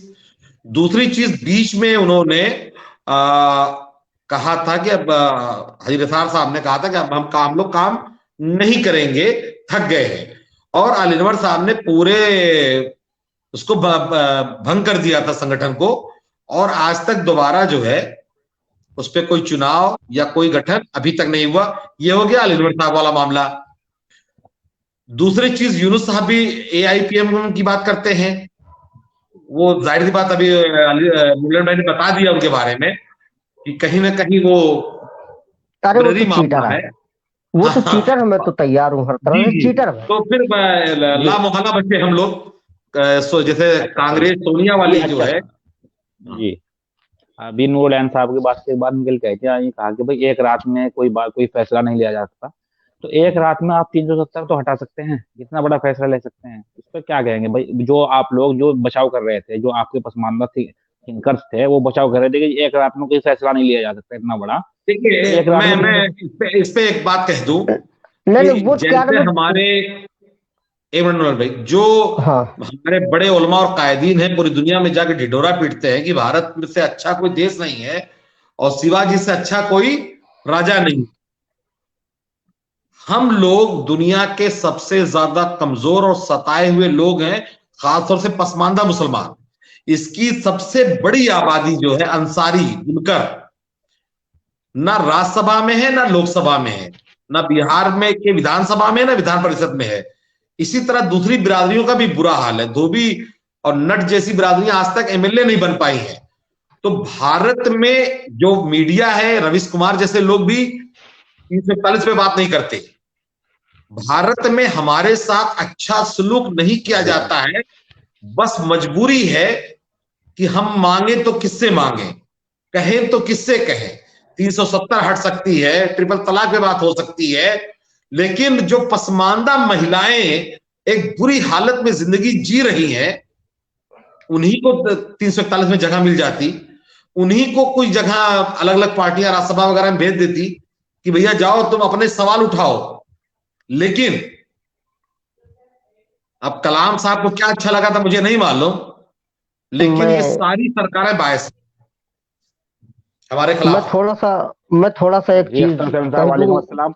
अच्छा, कोई मैं एक थो, मिनट एक मैं मिनट, थोड़ा अगर सा कोई साथी अगर जुड़ना चाहता है, अगर कोई साथी जुड़ना चाहता है, कोई किसी का कोई सवाल हो, तो वो नीचे लिंक दिया गया है, मैं उसमें उस पर क्लिक करके शामिल हो सकता है। मैं जी थोड़ा सा नूरजहान एक साहब। बात कह दूं। मैं थोड़ा सा एक बात कह दूं कि देखिए, वो मैंने शेर नहीं कहा था कि पहले ये तय हो इस घर को बचाएं कैसे। तो एक चीज जान लीजिए कि घर में हमारा छोटा सा हिस्सा है। ये जो पूरा घर है, ये मुसलमानों का है, इस्लाम का है। और मुझ पर ये पसमानदा आंदोलन की तरफ से अक्सर ये आरोप लगते रहते हैं कि मैं आजकल लिखता बहुत कम हूँ, फेसबुक पर हफ्ते 10 दिन में एक पोस्ट डाल देता हूँ। मैं इसलिए कम मैंने कर दिया कि इस टाइम मुझे अशराफ के खिलाफ मैं बहुत कम लिखता हूँ, अशराफवाद के खिलाफ बहुत कम लिखता हूँ, क्योंकि वो चाहे अरशद मदनी हो, महमूद मदनी साहब हो, या वो बरेलवी के खां साहब हो, वो कौन सा नाम है, अरे तौकीर रजा देवबंद में भी गए थे, या जो भी तौकीर रजा खां साहब हो, जो भी लोग हैं, मेरे लाख इख्तलाफ, उलमाए जमीयत उलमा से हो, मुस्लिम पर्सनल लॉ बोर्ड से हो, मेरे लाख इख्तलाफ। लेकिन इस टाइम जो बड़ी लड़ाई है वो, फिर मैं दोहराता हूं कि हिंदू राष्ट्र की अवधारणा तो जो है ही, एंटी इस्लाम एंटी मुस्लिम की जो स्थापित करने की फिक्र है, उस सोच के खिलाफ जो बड़ी लड़ाई है, उसमें कम से कम ये लोग बोल रहे हैं, लड़ रहे हैं। अगर मैं जानता हूं कि अगर हम उसमें उनके साथ खुल के साथ नहीं आ सकते, हमारा एजेंडा अलग है, पसमानदा आंदोलन, हमको इनसे भी लड़ना है, तो कम से कम उसमें हम रुकावट ना बने, उनको कम से कम हम कमजोर ना करें फिलहाल बोलकर, उनसे फिर लड़ते रहेंगे, आज भी लड़ रहे हैं, पहले से भी लड़ते रहे हैं, उसमें उनको मैं कमजोर नहीं करना चाहता। इसलिए मैंने पोस्टें कम कर दी कि वो लड़ रहे हैं, उनके कम से कम अगर हम उनकी जबान में हाँ नहीं मिला सकते, तो उनको इस तरह से कमजोर ना कर दें कि फिर हमारा वजूद ही खत्म हो जाए। क्योंकि जिस घर के अंदर, जिस हवेली के अंदर मेरी छोटी सी कुटिया है, जब वो हवेली नहीं बचेगी तो मेरी कुटिया कहां से बचेगी।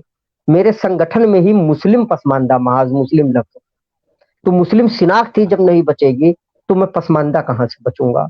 इसलिए मैंने अच्छा, पोस्टें कम कर दी हैं, मैं ये चीज स्पष्ट कर दूं। जी सर भाई।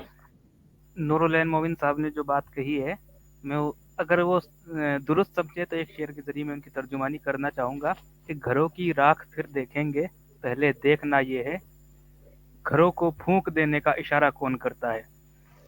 शुक्रिया भाई। जी बहुत।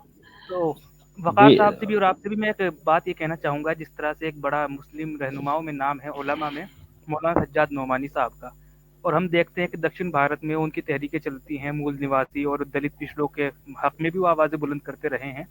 तो क्या आपकी तहरीक ने उनसे कभी जाकर कोई कांटेक्ट किया और अपनी तहरीक के बारे में कि भाई हमें भी साथ लेकर चलिए और इन चीज़ों को आगे बढ़ाइए, तो क्या इस ताल्लुक से कभी आपकी कोई बात हुई? देखिए मैं एक लाइन में बोल दूं, एक लाइन, उसके बाद वकार भाई आप जवाब दीजिएगा, पर्सनल आपसे है लेकिन माजरत के साथ एक लाइन में बोल दूं। हमारा ये मानना है शोएब भाई कि अपना भोगा हुआ यथार्थ हम खुद लिखेंगे, किसी अशराफ के साथ नहीं लिखेंगे। वो आना चाहते हैं, हमारे पीछे हैं, बैक से हमको सपोर्ट करें, वेलकम है, उनके साथ काम नहीं, हम अपना भोगा हुआ यथार्थ खुद लिखना चाहते हैं। जी वकार भाई बाबू। सोहेब साहब एक चीज समझे कि जैसा कि नूरलान भाई ने कहा, मैं उनकी बातों से सहमत हूं, लेकिन उससे थोड़ा सा मेरा एक मामला अलग सा है कि आज बीजेपी जिससे डर है बहुत सारे मुसलमानों को, जो इस जगह पहुंची है उसमें पसमानदा तहरीक जैसे लोगों का कोई हाथ नहीं है, उसमें 1977 में मुस्लिम मजलिस का बहुत बड़ा हाथ है। जी। मुस्लिम मजलिस ने सबसे पहले इनको जितवाया है, अटल बिहारी वाजपेयी को लखनऊ से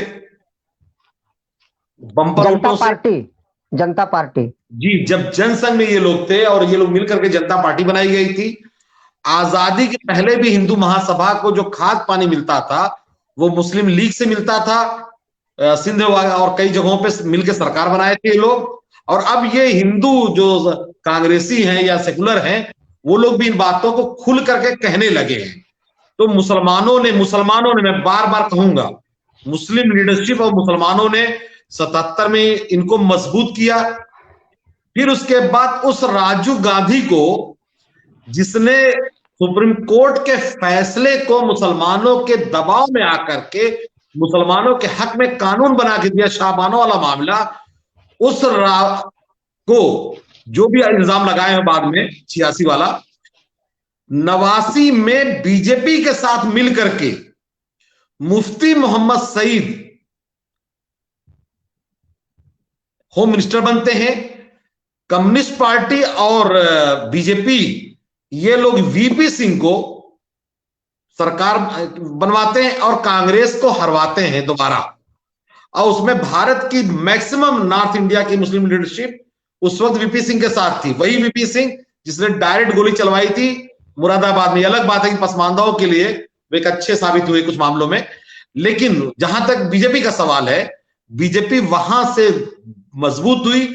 और अटल जी का कहना कि अगर वीपी सिंह पैदा नहीं होते तो हम चाक पे गढ़ लेते, यानी कोई वीपी सिंह चाक पे गढ़ लेते, जैसा कि अन्ना हजारे को इन्होंने गढ़ लिया। और आज जो सपा, बसपा, टीएमसी, आरजेडी, जितनी भी क्षेत्रीय पार्टियों को मुसलमान सपोर्ट कर रहे हैं और जो भी मुस्लिम पार्टियों को मुसलमान सपोर्ट कर रहे हैं, वो किसी न किसी शक्ल में बीजेपी को डायरेक्ट मजबूत कर रहे हैं। तो अब आज राहुल गांधी के साथ एक भी बड़ा मुस्लिम चेहरा दिखाई नहीं दिया। और अगर आप बीजेपी को हराना चाहते हैं और अगर आप कांग्रेस को सपोर्ट नहीं कर रहे हैं तो इसका मतलब आप झूठ बोल रहे हैं। हम लोग पार्टियों से दूर हैं, पहले से तय है ना, हमारी कोई हैसियत है कि हम किसी को हरा जिता पाए, तो इसलिए हम लोग कांग्रेस के साथ या किसी के साथ नहीं है। लेकिन जो लोग किसी इस चीज में लड़ रहे हैं, बचा रहे हैं, तो उनकी ये जिम्मेदारी बनती है कि जैसे कांग्रेस को हराया है मिल करके, वैसे कांग्रेस को जिताए मिल करके। मुसलमानों के ऊपर इल्जाम लगता है कि हम लोग बीजेपी के खिलाफ वोट करते हैं, मुस्लिम वोट करते हैं, लेकिन एक बार सारे लोग मिल करके, सारे मुसलमान 77 में कांग्रेस को हराए थे। बीजेपी को आज तक मुसलमानों ने मिल करके कभी भी कहीं से भी हराया नहीं। बसपा को भी वोट देते रहे, भले इस बार कम वोट मिला 22 में, लेकिन बसपा को वोट देते रहे। सभी पार्टियों को, नीतीश को भी मजबूत कर रहे हैं, लालू को भी मजबूत कर रहे हैं। कैसे सबको आप मजबूत कर सकते हैं? इसलिए मैं इस पे भी आपके जरिए मुस्लिम लीडरशिप से कहना चाहूंगा, वो अगर बीजेपी को सचमुच हराना चाह रहे हैं तो ये जो बहुत सारी पार्टियों को बचा रहे हैं वो नूरा कुश्ती जैसा हो जाएगा। एक चीज, दूसरे शोएब भाई ने जो कहा रहमानी साहब के बारे में, बामसेब के साथ हम लोग उठ बैठ चुके हैं और बावन मिश्राम साहब के साथ भी, लेकिन बावन मिश्राम साहब को भी पसमानदा अच्छे नहीं लगते हैं। वो भी रेडीमेड टाइप का नेता चाहिए जो मजबूत हो, जिसकी समाज पे पकड़ हो। तो कभी इंतजार नईम साहब को, कभी रहमानी साहब को, आजकल तो मुनाफिक कह रहे हैं वो। तो हम लोगों ने बहुत कोशिश की है, लेकिन भारतीय समाज जो है इस मामले में बहुत अच्छा नहीं कह सकते। बामसेफ वाले भी खाली अपने फायदे के लिए काम कर रहे हैं और बाकी दीगर जमातें, मुसलमानों की और नॉन मुस्लिम की जमातें इसी तरह की हैं। पसमानदा के ऊपर कोई भी सीरियस नहीं दिख रहा है। आप लोगों की मेहरबानी है कि आप लोग इतना टाइम दिए हैं। अच्छा वकार साहब, ये अनुलान साहब जैसा अभी मुस्लिम लीडरशिप की बात एक आई थी, तो खैर हम भी उस लीडरशिप को हम भी पसंद नहीं करते हैं। मेरी अपनी जाती राय जो है कि मैं भी किसी मुस्लिम लीडरशिप का कायल नहीं हूँ। लेकिन आप लोगों से एक सवाल मेरा यह है कि जैसा कि पसमानदा महाज ने भी कोई लीडरशिप तैयार की है, कोई कितने लीडर बनाए हैं आप लोगों ने?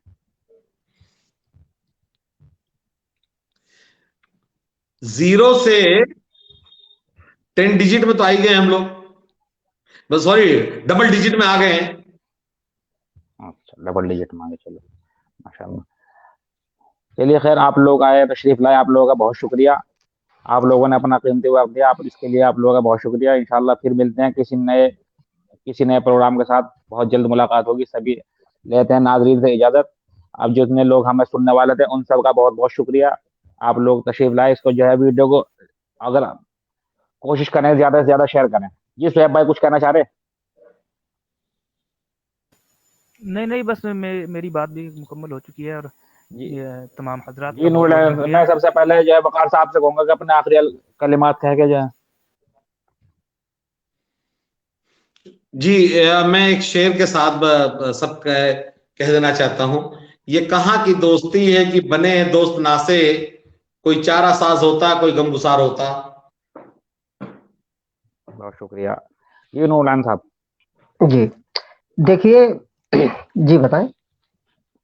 जी बस आखिरी कलमात में, क्योंकि स्ट्रीम को जो है इख्तिताम की तरफ लेके जा रहा हूँ, बस आखिरी कलमात से जो है जी नाजरीन का भी और हम सब लोगों को जो मैं वही देखिए वो जुमला, एक जुमला मैं अक्सर कहता हूं, मैं कह देता हूं, किसी को बेदार किए बिना उसे साथ में लेकर चलना, उसका इस्तेमाल करना होता है। तो अवाम को हम बेदार ही कर रहे हैं, और कुछ लोग साथ में लेकर बिना जागरूक किए लेकर चल रहे हैं।